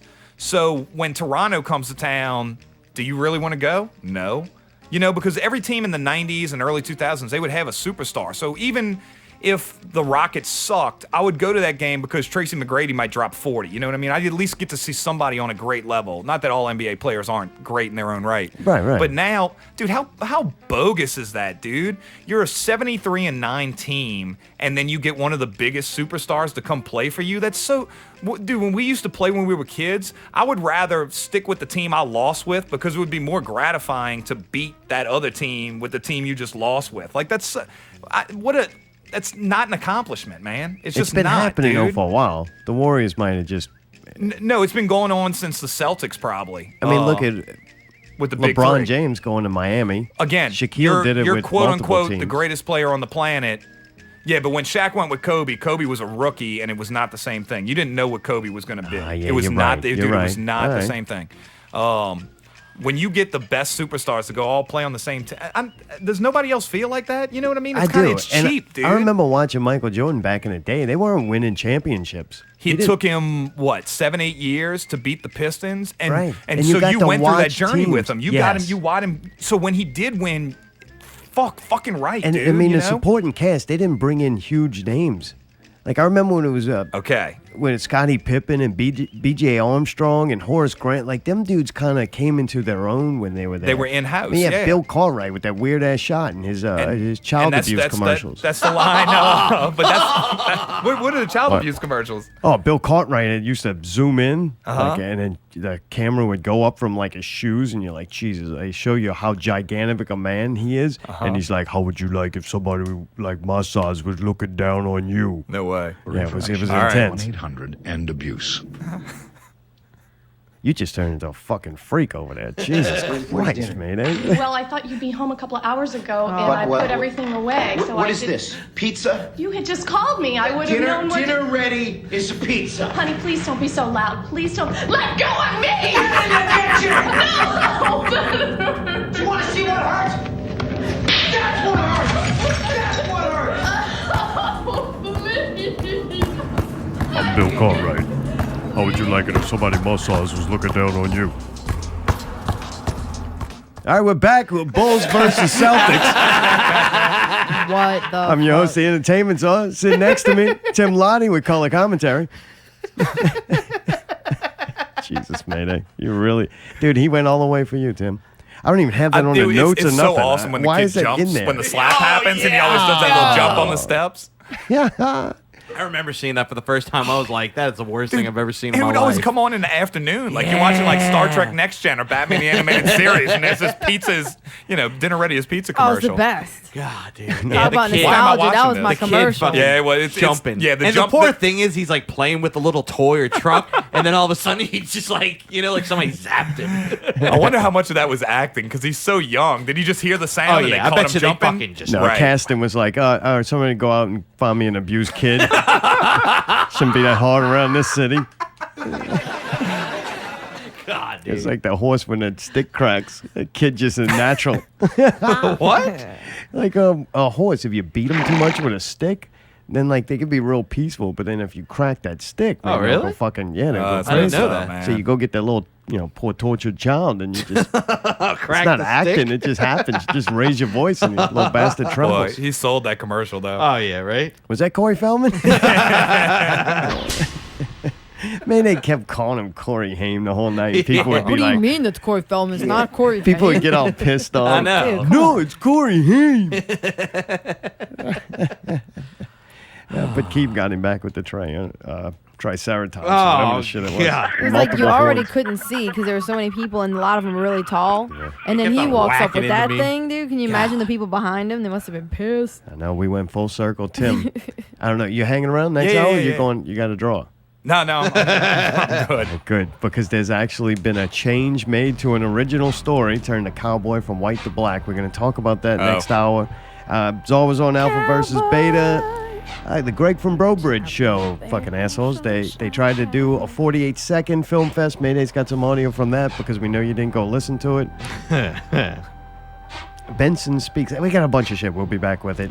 Coming up at break, Naughty Palace, dude. Check them out. They'll be playing with Zombies Eating Sheep and The Fucking Void. Woo! Welcome to the Occult at Southport Hall. Southport Hall. September Southport 9th. Hall, September 9th. So this will give you a little sneak peek into Naughty snippet. Palace.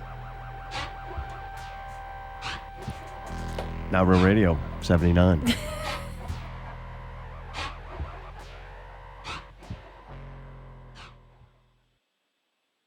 You're listening to Not Real Radio. Time, weather, and... Not real music. Not real news. Not real guests. Not real reviews. Subscribe to one of the many ways you can listen. SoundCloud. iTunes. Stitcher. Google Play Music. YouTube. Or your favorite podcast app. Listen live Sunday nights at 8 p.m. on MixLR. Or just visit NotRealRadio.com. Where you can buy a t-shirt. Make a donation. Transcending radio, one show at a time. Not real music. Not real news. Not real guests. Not real reviews. Thank you for listening. NotRealRadio. NotRealRadio.com.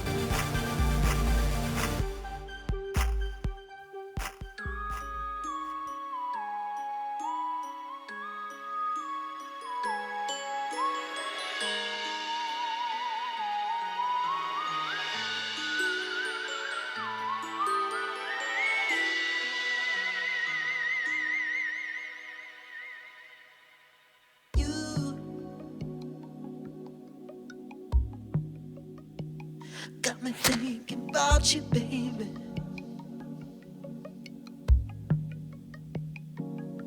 Oh, and you. I can't live without you, baby. Baby, where did you go? Lord, Julie.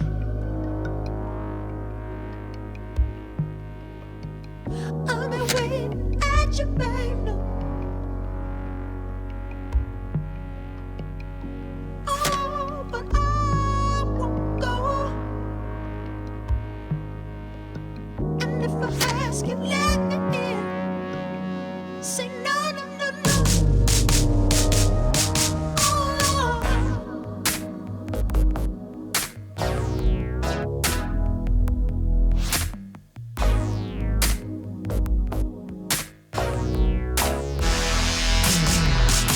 I wanna know, Julie, is that girl always wrong? When I come and you go, 'cause I don't know, Julie, are you strong enough to hold on? When I come and you go.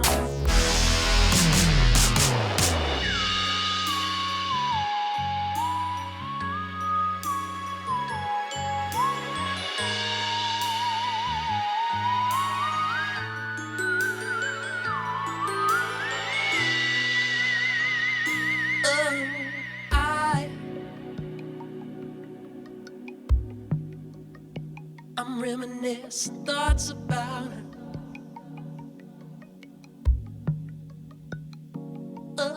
Tonight.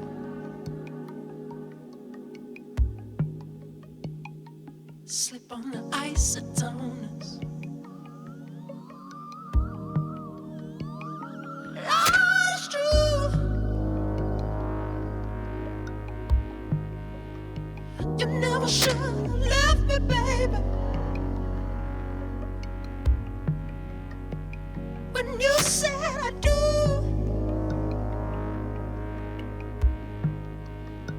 A brave thing you left me singing. I wanna know, Julie, is that girl always wrong? When I come and you go,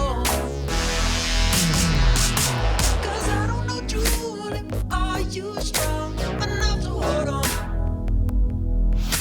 When I come and you go.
I don't know what is love, but I don't wanna be this lonely heart of mine. go leave me, babe,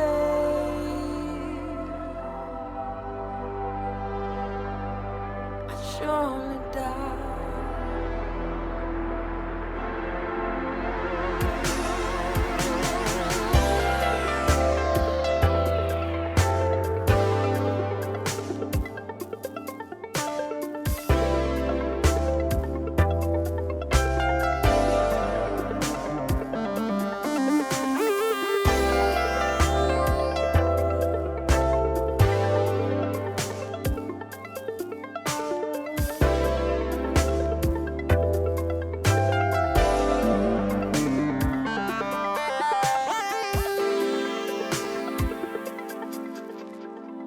Now that you've gone away, I never make you stay just for me. Hell no, babe. Something that leaves the fade and fall to the ground.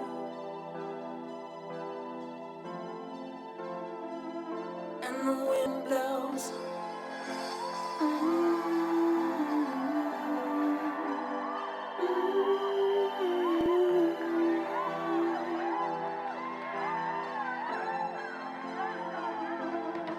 Baby, wipe away your tears. I know you hate to disappear. Though I wish that you were here on a mission to your heart, wearing the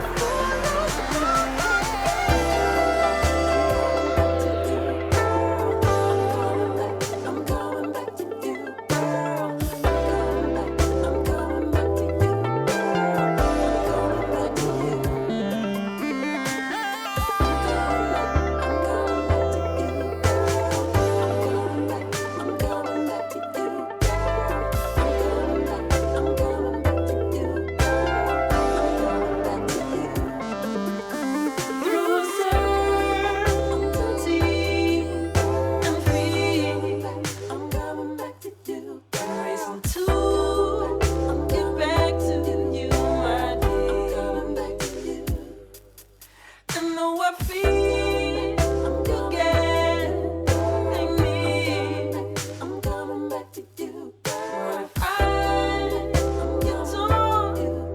I'm going back to you.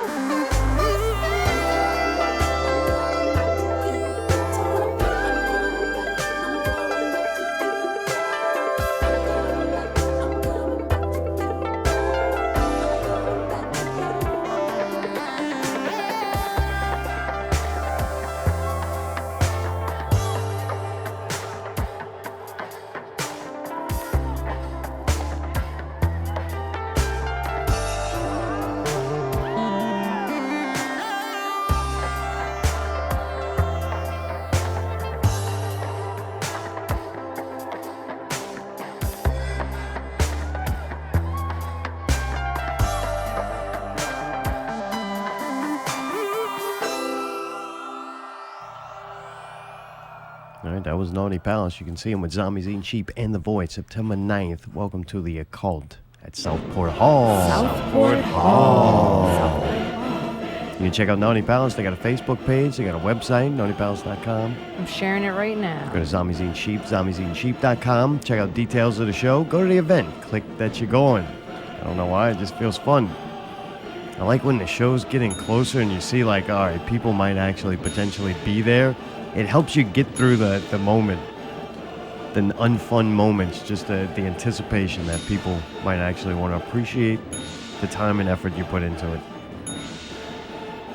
It's going to be a weird show. Yeah. I expect nothing left from us, but God, dude. It's going to be cool.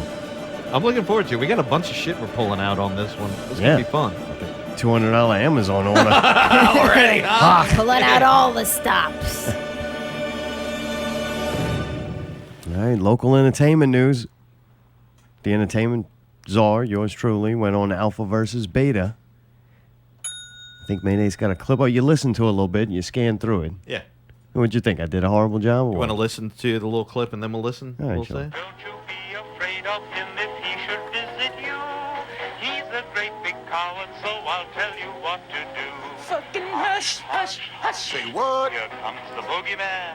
Paul's fat cock. That you're a crocodile. Shoo, shoo. With a pin. Alpha versus Beta podcast. All up in that ass. All up in that ass. Please come out the closet. Please. So what's up, Troxlosis? Paul, how are you? Doing all right, sir. P. Doty. We got the Czar in the house. What up? The entertainment czar. he Woogie, isn't- woogie, woogie. He isn't wearing his Czar hat, but that's okay. What does that mean? I have to work on that. I got to get some construction paper. Your head is a symbol at this point. I know, you see that, huh? I look good. There's a symbol right in front I of look his face good. We from can't your see each angle. other. Here, let me do. There you Right go. now. Oh, this is Oh, cool. welcome to the show. Is that racist? Yeah, it's kind of racist, I guess. You guys went. Corey Feldman last night. Unfortunately, I had to miss that. Got a weird feeling about it, man. Like, I can't say it was good, but that dude performed his fucking ass off for like 2 hours. Man. Wait, you said on your post that it disgusted you Yeah, that so people what? went to see it. Hey, I'm so allowed you mean to troll. you I'm don't allowed to mean troll that? any motherfucking way I want to troll. Oh, you can, but you're saying you didn't mean it. You don't think that. You just wanted to upset people. You were Yeah, like, I apologize you were for ridiculing the. I the apologize people. for the moron comment. I shouldn't have said that. I didn't mean to say that one. All right, we're fucking out. Eat a dick. Good to see you. All right. How about sums it up? God, yeah, really. I The show- skimmed through it and it's kind of like, all right. The show went all over the place. True alpha versus beta, fashion. I tried to assume another character. Like when I went, when I go on these different shows, I You try go to. incognito. I want to I know absorb the show Sure. and represent what that show is. Right. So I think it did all right. I went all over the place. We talked about all kinds of crazy shit, and I tried to just be me and be honest, or what I think that person would be honest about On that show. Right. He tried poking at me. He went to Mayday and I's altercation. He went to that to try to get some dirt. So I'm like, all right, he's fishing around for a good story. So I don't know. It's weird when you go do that. He was behind a drum set too? Yeah, sitting behind a drum set. All I could see was a symbol for a while. Really? Like where his head would be. It's just Yeah. like that emoji or whatever. You couldn't see the man behind Yeah, the and then he mirror. moved it, and that didn't work out well. We talked about fighting. What kind of Like fight? I knew Just what I had to go in there with, right? It's alpha Right. versus beta. I had to go in, Guns blazing. Right. So I figured I'd beat him at everything to the punch. Like I listened to that show enough to know what they were gonna do, so I tried to beat him to the punch. I think I did a little bit. I threatened violence on Doty. I tried to instigate violence from Doty to another person. Yeah, the norm. Yeah. Yeah. I talked about fighting a little bit. You got to do that. Right. And then the feminism, I tried to throw that in and go to maybe politics and society's fucked up. I hit on those. I think. Oh, that's always a fun one. Yeah. And then I guess tried to be like honest about our projects and shit. I don't know. Sure. It was kind of fun. It always sucks though because you're a representative of all those things you do. Right. And you don't want to fuck up. But it's fun to go be a guest for a little while because I think it helps you learn what it's like to be a guest and in that. And you kind of way reflect you on can- what you're doing when you have to talk about it. Yeah, it's hard to go, all right, now I got to be the interested one. Hit them Right. with some kind of story or some outlandish idea that'll spark some interest. But at the same time, you're trying to sell yourself and your Right. projects. Right. It's like, oh, fuck. Nobody's going to listen to this after that. Nobody's listening to this to listen to that. It's very confusing. I don't know. It was kind of fun, though. Those guys are cool. I love them dudes. Fucking Paul Underwood's I was gonna funny as say, hell. yeah. He's cool. He's kind of opening up a little bit around me. I like that. Yeah, Paul's a great guy, Yeah. man. And Shane, I don't have to explain Shane at Jesus, this right? point. And Doty, just his passion, like the fact that he could go off at any moment. That's fucking really intense. And it was kind of disappointing, though. And he's like, no, I was just trolling. It's like, dude, you're going to make a comment like that to promote. He's like, I'm trying to promote my show. I think at one point in the show, I said something about, man, you ought to do like a cat locked in a fucking hot car. Oh, yes. But then, videotape it and put the flyer in the shot somehow. Try to get it viral on YouTube. I insulted Dude, Doty can't really get bad started. at one time, too. Like, I said something. You know how you say those things and people go, do you regret anything you Right. say? It was one of them, I regretted it. I was like, damn, that was low and fucked up. But at the time, I was kind of joking. Uh-huh. But then the next day, I'm thinking back. I told him I'll take my life of video games over your little family life of Oh, picking damn, up you went rat there and turds insulted and the everything. fucking Yeah, I rabbit. did. Rabbit. I like insulted his family. That was fucked up. I did feel bad about that. I'm like, man, because they're innocent, but yet he put them on Facebook, so fuck Oh, it. yeah. Fair Like game. open season. You use your family to promote your band, I'm taking you out. I don't know, Doty's one of them, dude. He says a lot of shit, so he's got to also be able to absorb it, which, hey, only one person I know that needs to absorb more shit than him is Cheese.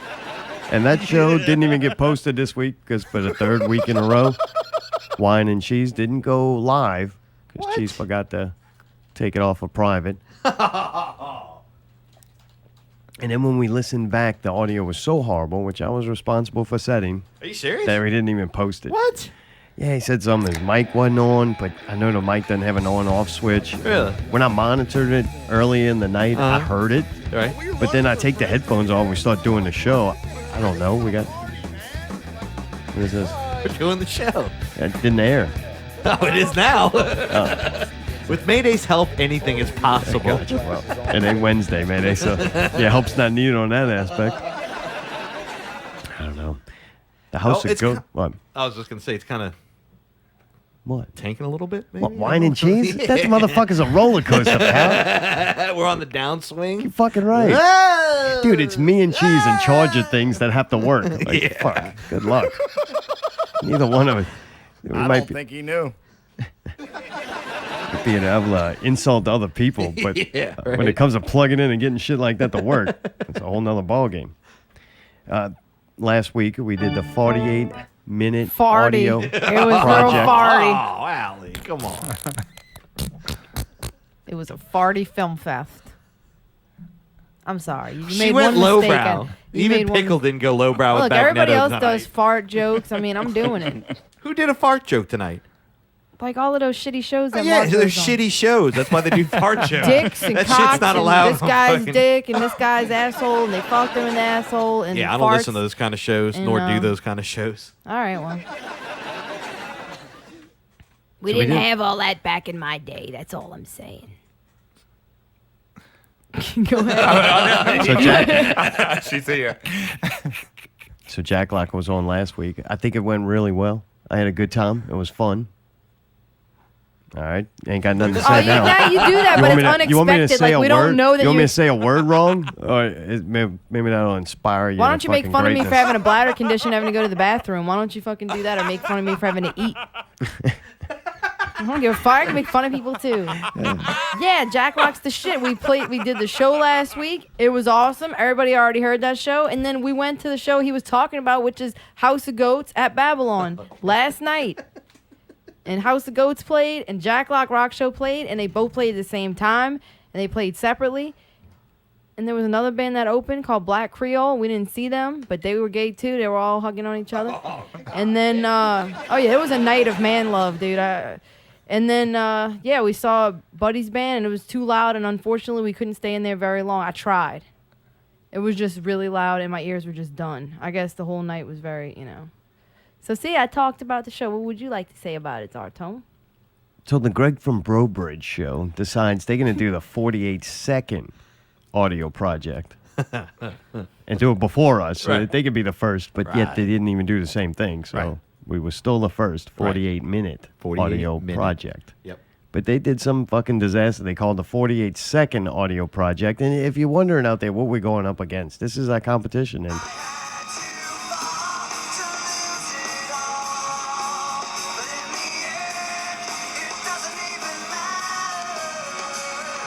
Oh, Lincoln Park, man. Lincoln Park? That dude's a whiny little bitch. He needs to just fucking kill himself, man. That's not nice, dude. I put my trust in you. You sound like a whiny bitch, and you should kill yourself too, man. You want to know what's really going on? In the first hour, the Greg from Bowbridge show, we're going to do the first ever 48-minute studio project. I'm ready for this. We're going to spin the wheel of Spin it chance. once for me, Kevin. And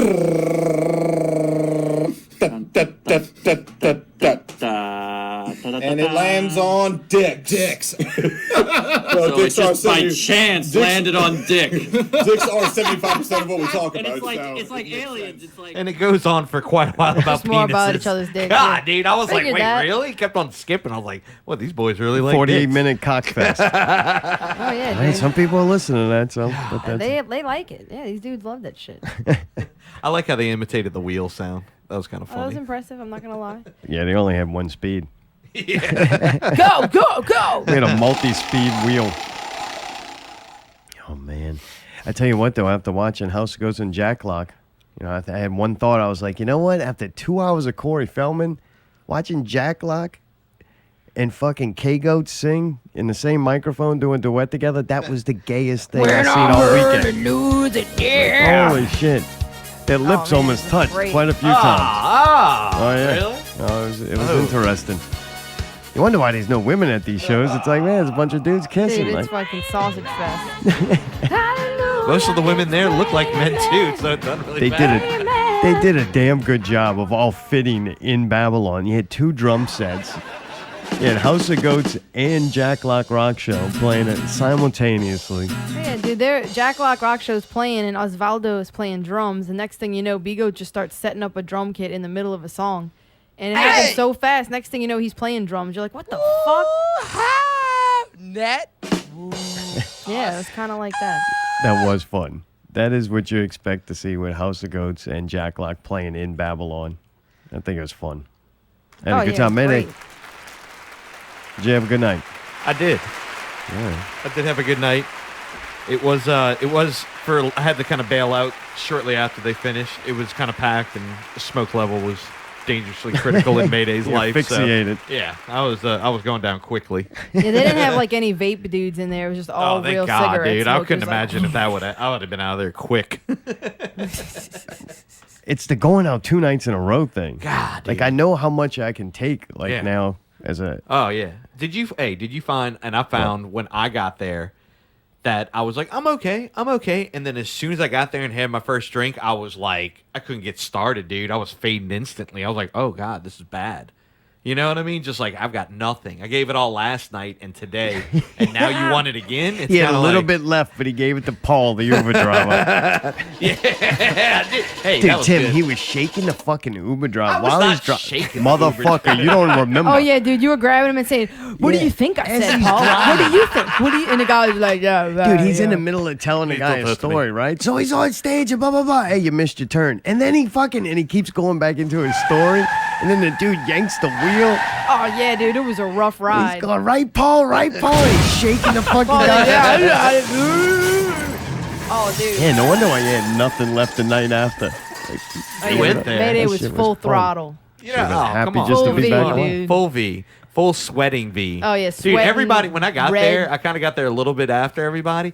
And I was like, man, why is everybody so fucking, like, drenched? And then I came to find out, and I was like, holy shit, dude. It was hot as fucking balls in there. Like, 'cause there's so many people. I mean, you were just... There was some body fucking Dude, it was heat radiating. everywhere. Oh, and yeah. eventually I got there. I was fucking dripping Oh, that's the why V. you start talking to him. You're like, hey, Paul, you mind if I turn this up? Your AC works in here? You mind if I... is it okay if I dude, touch this? hot as fuck. Like, Do you man, think he's your still- arm sweat thing was so bad, so pitiful, and like horrible, and made you cry and everything? Guess what? Try face sweat off of people. Oh. I got my whole face drenched Oh. About from what? some gross person, sweaty, with their Ew. cheek. Hey, how you doing? And it was so freaking You got sweaty. a that's pimple. worse. That happened a few times, both nights actually, Friday and Oh, Saturday. you And disinfected you can't good, fault huh? them. Yeah, Yeah, bring I some went- witch hazel with you. Oh, I know, but I'm just saying you can't fault them. They don't know they're that sweaty, I guess. But I mean, these people were soaking the fuck You wet. need, like, some And then saran I'm wrap. like trying to dry my face off. It's horrible. Man, I think I'm going to go buy one of them contamination unit suits to wear out. I just need to quit to the going out summer when it's so damn hot. It's just fucking Hey, too you better hot. get that bitch AC'd in there. I tell you what, at the Zombies Eating Sheep show on September 9th, I don't want nobody to fucking touch nobody else. Everybody stand there in arm's distance like one of them fucking government drills. Like, no bumping against each other if you're going to be all sweaty. Put some powder on or something. I had to dry him up. I had to get the fucking, man, what's his name? My boy. Which my one? Fucking dog man, Gargoyle. Gargoyle? Fucking works the door all the time for the deck room. Oh, man. What, Trevor? Yes. Oh, Trev. We had to get Trevor. He's Wait, gonna why have is to he a have, gargoyle? I don't know. He because he sit on that little stool and he won't fucking move. He'll sit there the whole Like a night. statue. Yeah, Like Trev the does night. zone. I don't I've even seen him think he zone out goes up there. Yeah, he don't go pee, nothing. Just sits on that fucking little perch. I'm like, damn, bro, that motherfucker's made out of stone. But I'm gonna get him with chamois and wipe them motherfuckers down as they come in. If you're coming in, fucking chamois your ass. Sham him down. Yeah, I like that idea. We go. We'll pay extra for that, dude. Something happened. I don't know if you saw it, Tim. Tom Benson. Dude comes at work, all right? Our boy Y comes to work one morning. He goes, "Hey, dude, Saints Pelicans, big announcement today." He goes, "I heard about it last night on the news, but then nothing really. I've been listening to 870. It's not coming on. They're not saying nothing about it." So we go check the internet, and sure enough, it says, "Hey, they're gonna have a big announcement." So we're like, "Well, fuck, man, we want to see this." We're at work, and we're looking for any distraction at this moment, something kind of cooler to listen to or talk about. Yeah, so we go and we hunting for it. And we find, hey, you can go to the official Facebook page and sign up for this app and get this Saints app so you can see and hear the announcement. We're like, oh man, fuck this. This is stupid, Yeah, why can't I stream it live? It's just right there. Right. So we did find a way from going to this. I forget how we got to watch it, but we went and found a way to watch it live. So we take a little break and we go to watch this thing, and the big announcement you find out right off the bat is Oshner is gonna get the naming rights for the practice field or something. So you're like, oh, you're fucking kidding me? Like, who That's gives your a big fuck about announcement, that, right? Right. To me, it was already announced already. It's an old story, and why do you give? Nobody gives a fuck about that except for the person cashing the checks. I don't give a fuck. But it got good when they announced Tom Benson. Yeah, that happens when you do all that exercise, man. Morning, everybody. Where'd she go? That's not funny, y'all. All of you, I think, know my wife, Gail. We'll address her as Mrs. Gail Benson. Yes, sir. Thank you. Oshner and the Saints have played a very important part to the Saints. Thank you. Our players, coaches, staff, boy, they all like Oshner. Thank you. And the reason is, including me, having spent some time there, you don't like to be in a hospital or a clinic or anything. Thank you. But when you do, you want experts, and they got them. Thank you. Oshner, see what here. Greg's giving me some notes, so let me see what it is. Yeah, okay.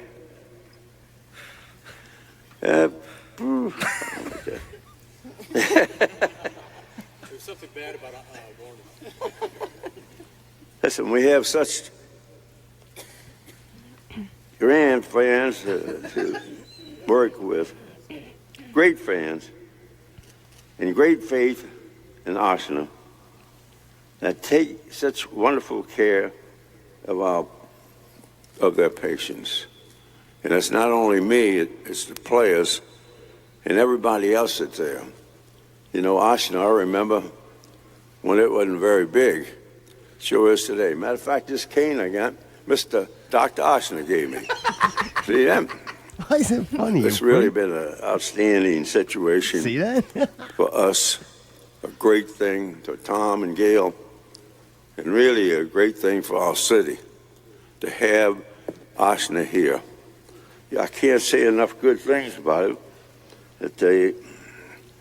I do want to again thank the doctors too, and that I appreciate all of y'all being here. Thank you. Hey, I'm listening to it. I'm like, man. No, he's 90, but he must be drinking a little bit. No, he's 90. That's exactly what he's fucking old as shit. Wait, I know He's got Alzheimer's. He's fucking Excuse me, I know struggling. 90-year-olds and fucking something ain't right. He's Dude, been that drinking. was the real thing? Yeah. Straight up? No, it really was. We watched it. my Yeah, God. the poor thing was Ain't no stumbling. tears He went lost like- his place. He Yeah. lost his place on the notes, and they couldn't find it again. like- Poor thing. oh, And I okay, think he all probably right, couldn't all see right. it very well either. He lost Gail. Oh, wait. What are we supposed to refer to as? Mrs. Benson. We thank lost you. Mrs. Mrs. Gail Benson. Thank you. Gail Benson, right? Thank Shit. you. Don't fuck that up. Did you add those thank yous in there? Nope. Yeah, you fucking did. Thank I don't you. remember there being that many thank yous. Thank you. Oh, He's very gracious, man. So I'm watching. I'm like, I know he's 90, but I'm pretty sure he's fucking drunk. And Tom Tradamus. Yet again, it was a matter of hours before I seen the new Dixie beer commercial. Well, I'm glad you held on to it all this time. So we bring this Dixie back to New Orleans. They're going to love it. They're going to love you for holding on to it so long. Well, they're going to love you for helping save it. The whole city's going to be excited. All right, the whole city is thrilled. Tom Benson now, proud owner, and Mrs. Gail Benson, proud owners. Thank you. Proud owners of Dixie Beer. Yeah. Next, I heard Tom Benson is going to bring back Ubik pies. So get ready out there, prisoners. Time for you to have some good tasting pies and all your favorite flavors. They're bringing back the blueberry, the chocolate, Apple? the vanilla, apple, Are they of gonna course, deep fry apple. it? You know what I'm talking about? Oh, it's going to be original Ubik pies thanks to Tom Benson, dude. That's right. Because once he gets a buzz from his Dixie beers, he's going to need a snack on something. Oh, God. All right. Well, dude, I thought that was pretty interesting. And you know what else I find interesting? What Mayday's got to say. What does Mayday have to say tonight? You know what I got to say? And it's special because you're here, Tim. All right. Is that it was a great show this weekend, and y'all did a fantastic job handling it over at Southport Hall. Southport Hall. I just got to say, I was very gracious. You know what I mean? Y'all put on a great show all the way through. I know shit happens and this and that, but I mean, to handle 1,000+ people, not one incident, everybody got served drinks, everybody had a good time. I left great.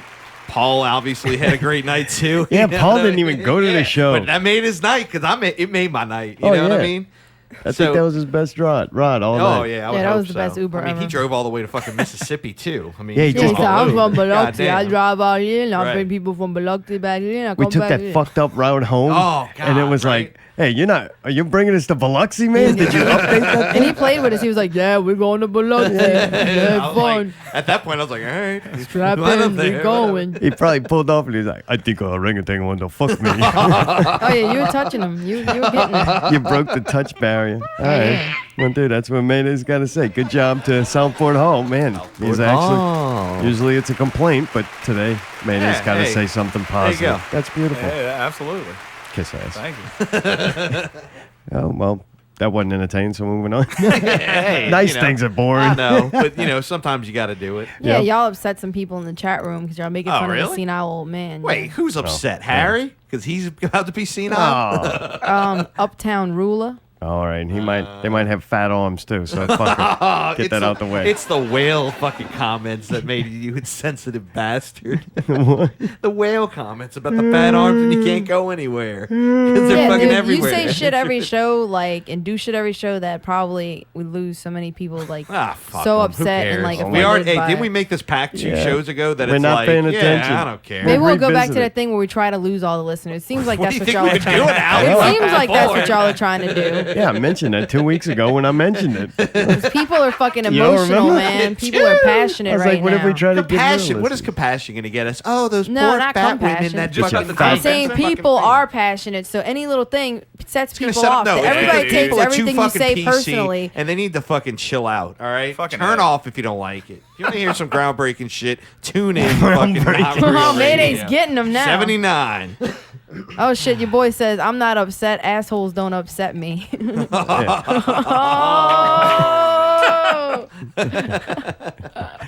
All right. Wow, man.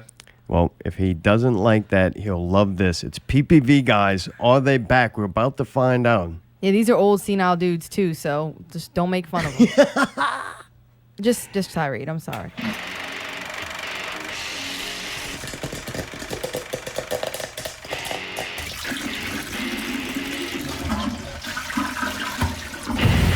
We are Popcorn Piss and Vinegar, and this is not real movie news. My name's Chris. My name is Scott. My name is JB4. All right, JB4, what you got for us, man? Well, the ongoing Justice League reshoots being helmed by Joss Whedon, they're saying is clocking in at $25 additional million. Yeah. Which apparently is raising some eyebrows, but that actually just has me more excited for it. It means Joss is doing some heavy surgery, doing some. There's a lot of apparently character scenes where they're talking a lot more, which is his strength. So I'm pumped. Yes, I mean $25 million. If you think about it, that's like taking an eighth of the budget and reassigning that so you can try to fix a movie that Zack Snyder fucked up. Exactly. So, Well, considering that probably half the movie was terrible, an eighth of the budget to make it much better overall, that's a good investment. I think you're being generous. I think 75% of the movie was probably terrible, and he's in there to fix that shit. So. All right. Ginger, what you got, man? Joe Russo says that we should expect deaths in the next Avengers film, Infinity War, coming out. Very good. Tom Short Benson and did better sweet. than That's what you asked me what the news was. He said people are going to die. Really so good. get ready for it. People So in will other words, die. in Avengers 3, our characters that we know and love so much in the Marvel movies, you know, they're gonna die. They're gonna says- fucking says die. Joe Some of them. Russo. There you go. Hey man, save that money. So It's there going to be it is. Scott's favorite movie. It will be my favorite movie of all time. Definitely. All right, look, we appreciate you guys listening. Check us out at ppvguys.com. Also on iTunes, 5 stars for PPV, Not Real Radio, and Scary Thoughts. 5-star General says 5 fucking stars. 5 stars. End scene. All right. You can check them out, ppvguys.com. Dude, they talked about the Avengers killing off characters. Well, Avengers already killed off Tim's interest in it. So I don't really care neither. After the Thor Hulk trailer, I hope they kill him too. Thor Ragnarok. Whatever. So, man, the Hitman Bodyguard is coming out at the movies. I seen the little trailer. I'm like, all right, Ryan Reynolds, he's Deadpool, so everything he does is fucking great. And Samuel L. Jackson's in it. Really? And then Gary Oldman's in it. Dude, that's awesome. And Selma Hayek's in it. Whoa, what the fuck? I'm like, what the fuck? This might be cool, right? It's gotta be. I mean, it gotta be cool. Yeah. We Gotta just be. watched that last Selma Hayek movie, right? Remember that? I That was didn't, fucking but I wicked. love that did. bitch. Yeah, So, I know. He watched that shit when I wasn't there. I'm like, this might be cool. I'm like, who's the director? He did a few short films and Expendables 3. So It I'm like, doesn't you know mean what? anything. Yeah, it does. It means they went paid good money for a lot of actors they know we want to see, and It they throw means them this in a guy shit might movie. be really talented and just upcoming. I doubt it. Well, you know what? I doubt it about you. All right. I don't know what that Yeah, means. so you'll never be a director. Also, The Dark Tower comes out this week. This is a Stephen King, I Oh, believe. yeah. I I never did read it. I don't really like Stephen King. Why not? I don't know. It's not. You know what? All right. It's not that I don't like him. I think he's one of the people get made out to be way more than he is, kind of. Like I watch his work. I'm like, it's good, but He pumps out so much weird, stuff. but it's like, good. It's gonna be something's gonna be good. I think he does like a book a year, man. It's crazy. Really? Damn. It's something. It's unreal. And I Like think the it- amount run out of of work is ideas. unreal. if I don't know who's done his work before, but if a good director takes something halfway good written and makes a good movie out of it, doesn't mean that the person who wrote the book is an absolute genius. I guess you would It have could to be like Kubrick, Eh, which it's like a different movie. You know what I mean? Like completely Right. different than the book. Right?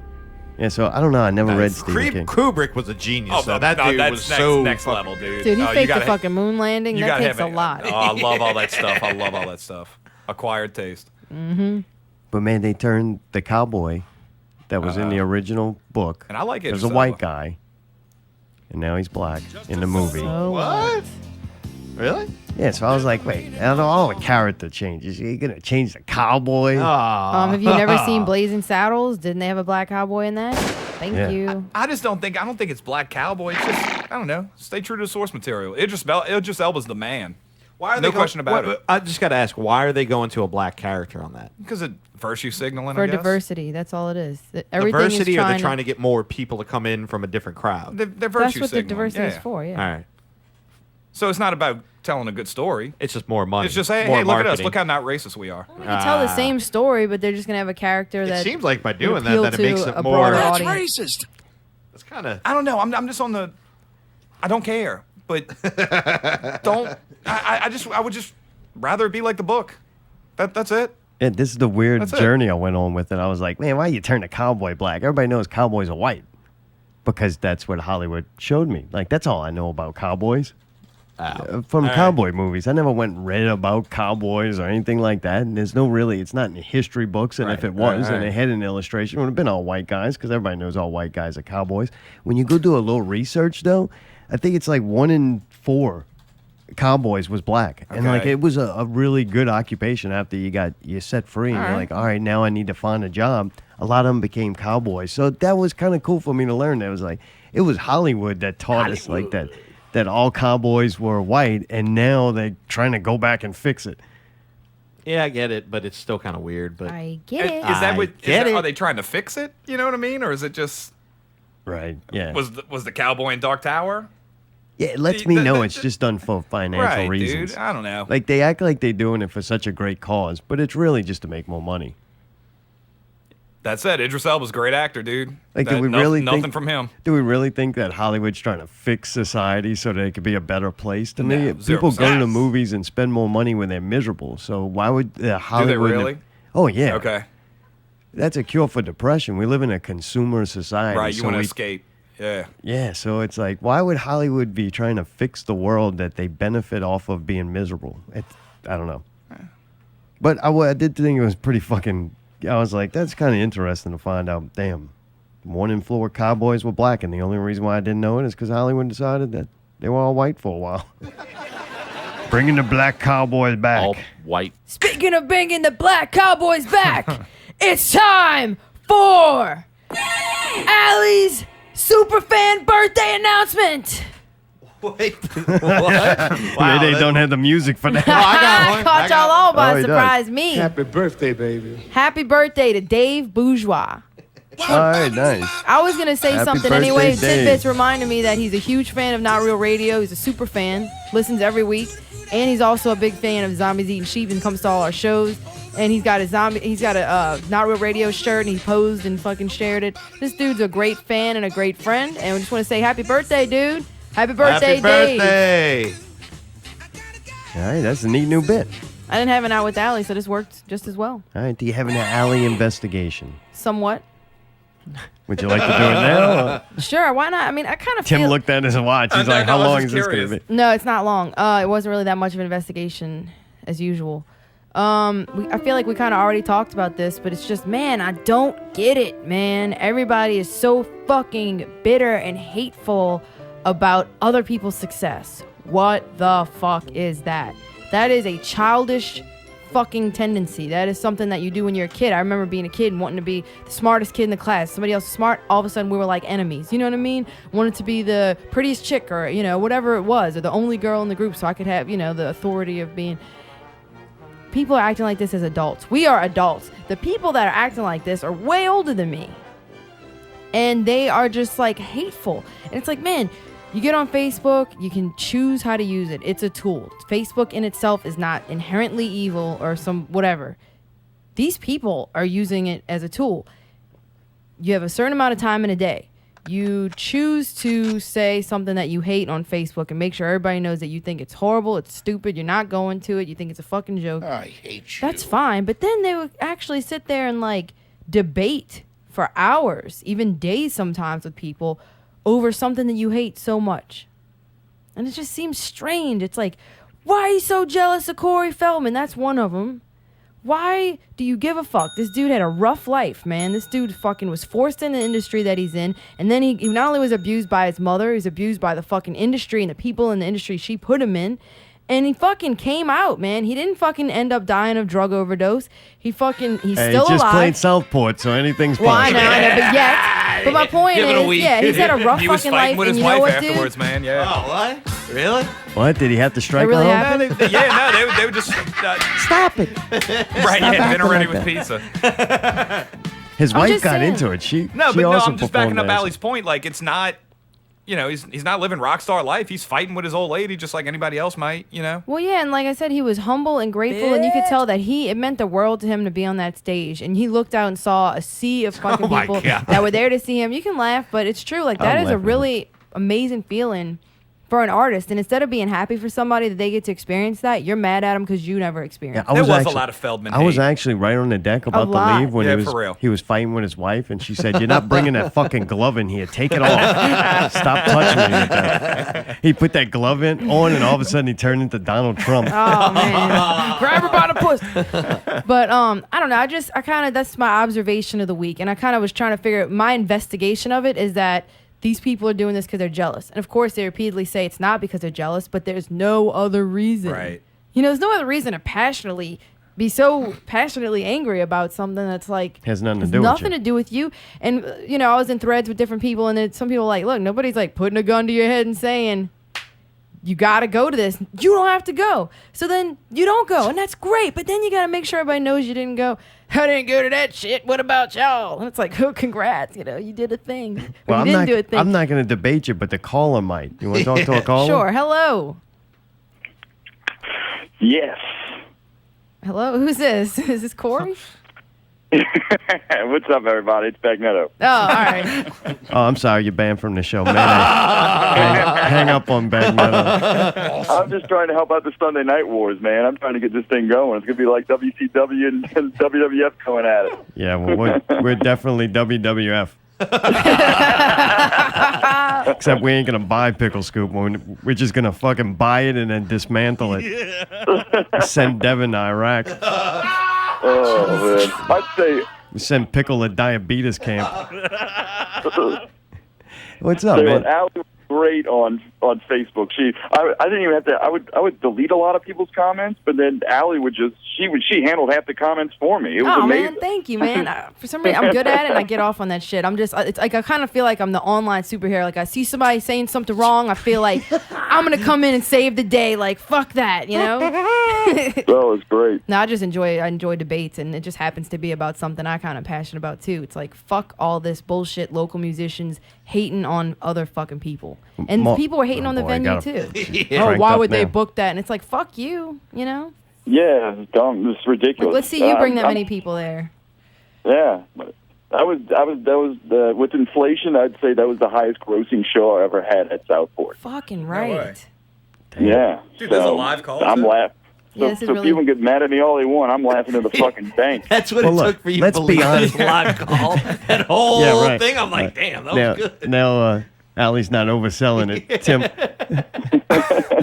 So, dude, I got to ask you, this show, you would have went to this if it was somewhere else, right? You would have, like, got off of work to go to this show. Yeah, that'd be one of the shows I'd have to go see. And you got to put it on. Did you have fun? Oh, that was like, as soon as he went into Man in the Mirror, I was actually upstairs at the time. I had to come downstairs and just hear that song. It was like, I went by my wife and everything, and we were just like, man, we just made this happen. It's like, this is such a fun experience. Like, it's like one of those things that I've always wanted to have. Yeah, that's fucking awesome. When I walked in, I see Mark dancing around. I'm like, all right, Oh, yeah, that's, he was happy. I could that's tell why it. you do it. And it made me happy. Yeah. Yeah, it made me feel happy too. Fucking Yeah, right. it was definitely an experience, you know. I mean, we probably would have done better, but I think I only had like 9 people on the guest list, but I think Tim must have thought it was Harahan plus 1. So I don't know how many people he knew out there. But it was great. I'll say my favorite thing about that show was like how many different people were out there. There was a metal scene. There was just regular nerds. It was this whole party vibe that was just amazing. I loved it. Yeah, you're right. It was a strange night indeed. Yeah, I saw people I haven't seen in years out again at night, so it was nice. Oh yeah, people came out the woodworks for this. Yeah, it was great. Well, good shit, man. Yeah, buddy. You got anything else? I mean, this is about I going as don't good as a know. scoop.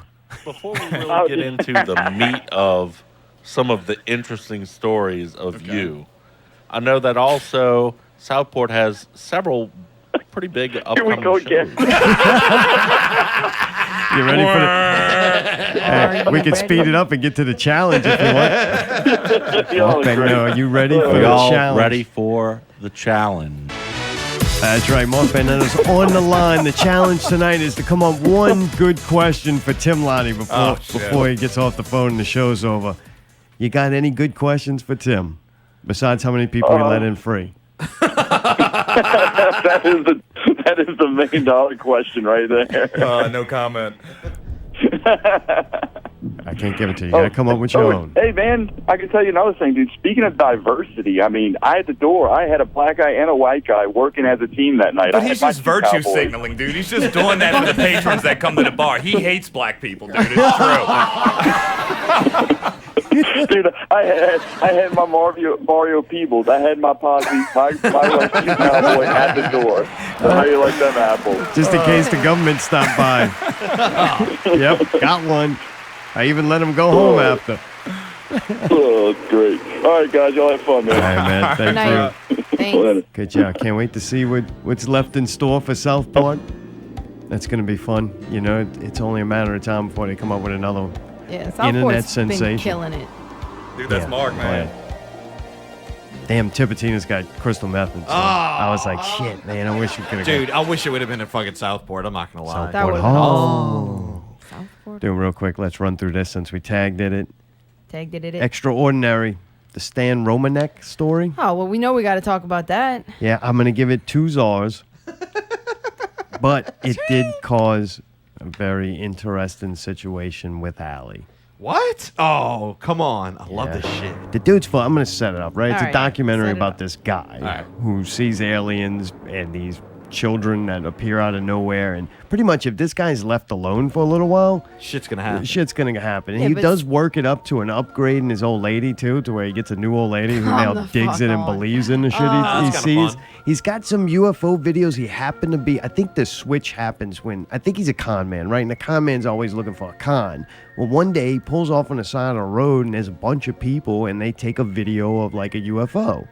It was like a flying, looked like Right. aluminum So he can or had this video and it kind of starts being a thing and he starts developing, I believe, this whole story about dude, it's all over the place. It jumps to all kinds of Well, conspiracies. he's saying that he got abducted several times, too. You're not mentioning that. Right, it gets to a point where he's got like a little group of followers, like, because he goes, of course, he does the aliens gave me this message, be good to each other.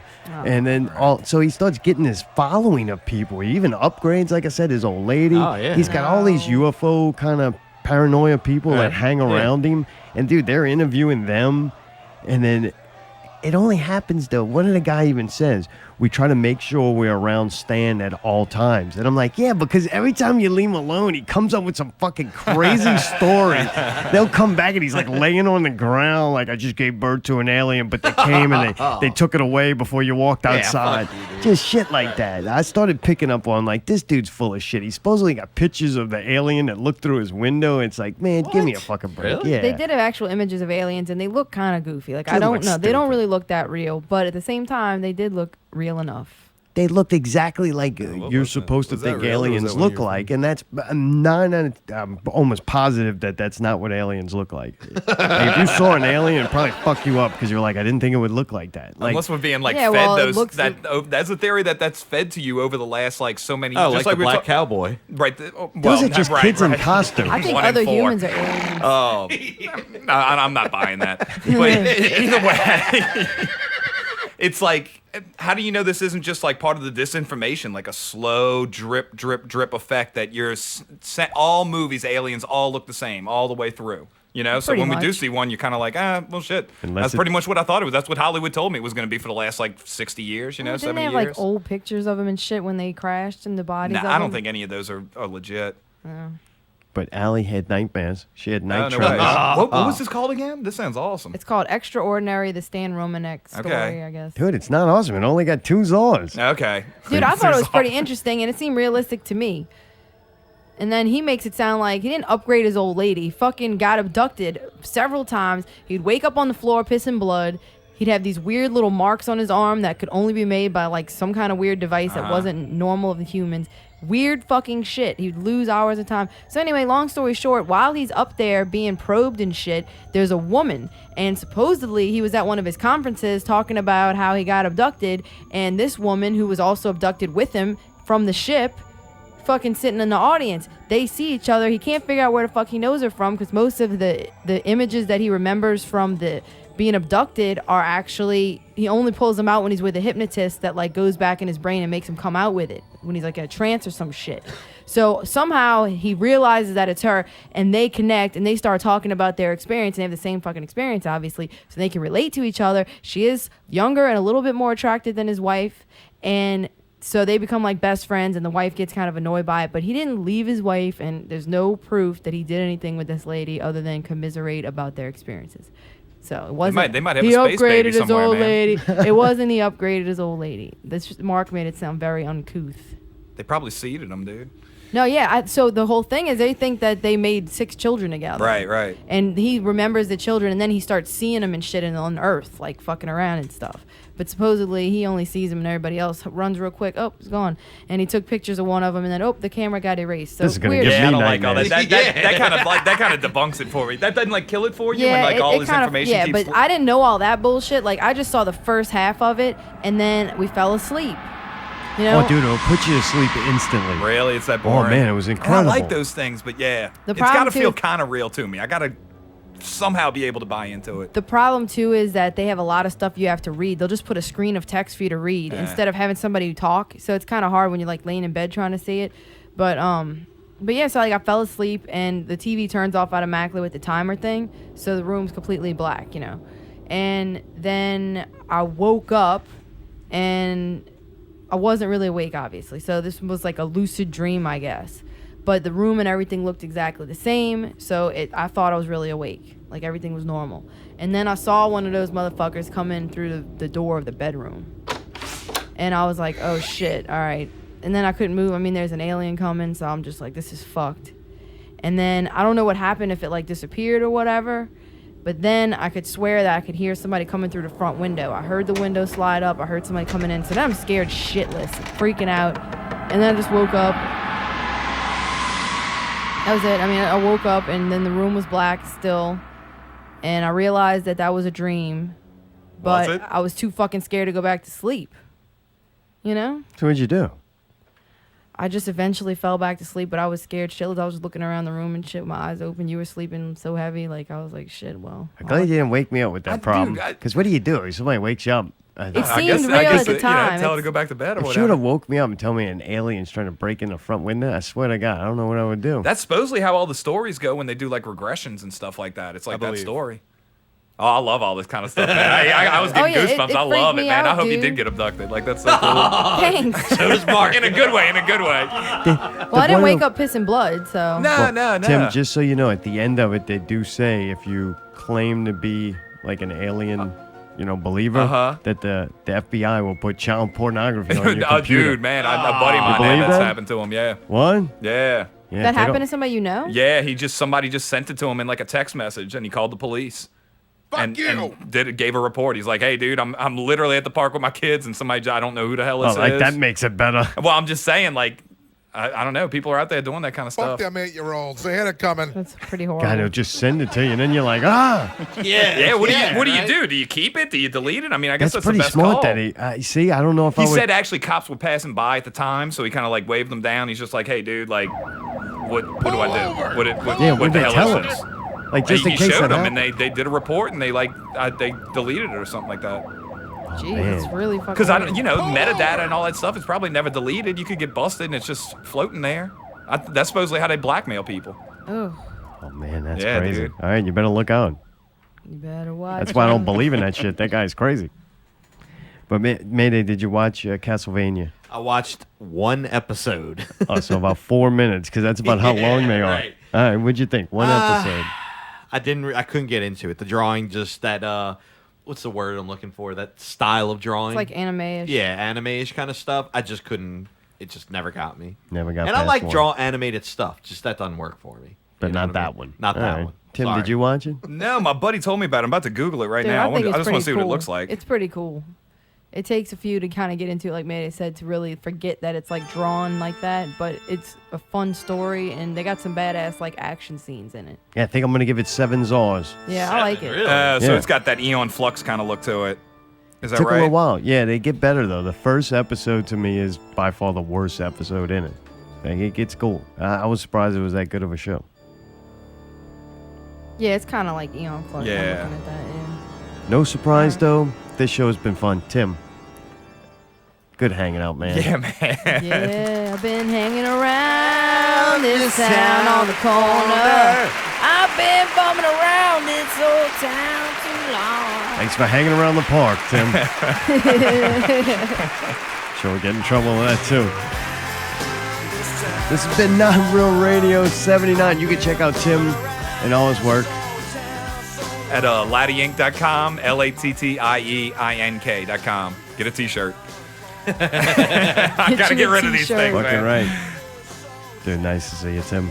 Dude, good job, y'all. Good That was job, fun. Good guys. weekend. Holy shit, I feel it. I'm fucking exhausted. Right? Well, next weekend there's a metal show at Southport, Dying Fetus. Southport. And I thought that might be fun, but I don't know if you would like it or not. It's probably gonna be really heavy. Yeah, we might go out there. I don't know any of the bands that are playing, so we could go and just. I know my buddy Jared's going. That's all I need. All right, well there we go. That's all I needed to know. So I was All gonna right. want to go, but then. That way we Out get with Allie! No, I'm just kidding, but we are gonna go probably. Okay.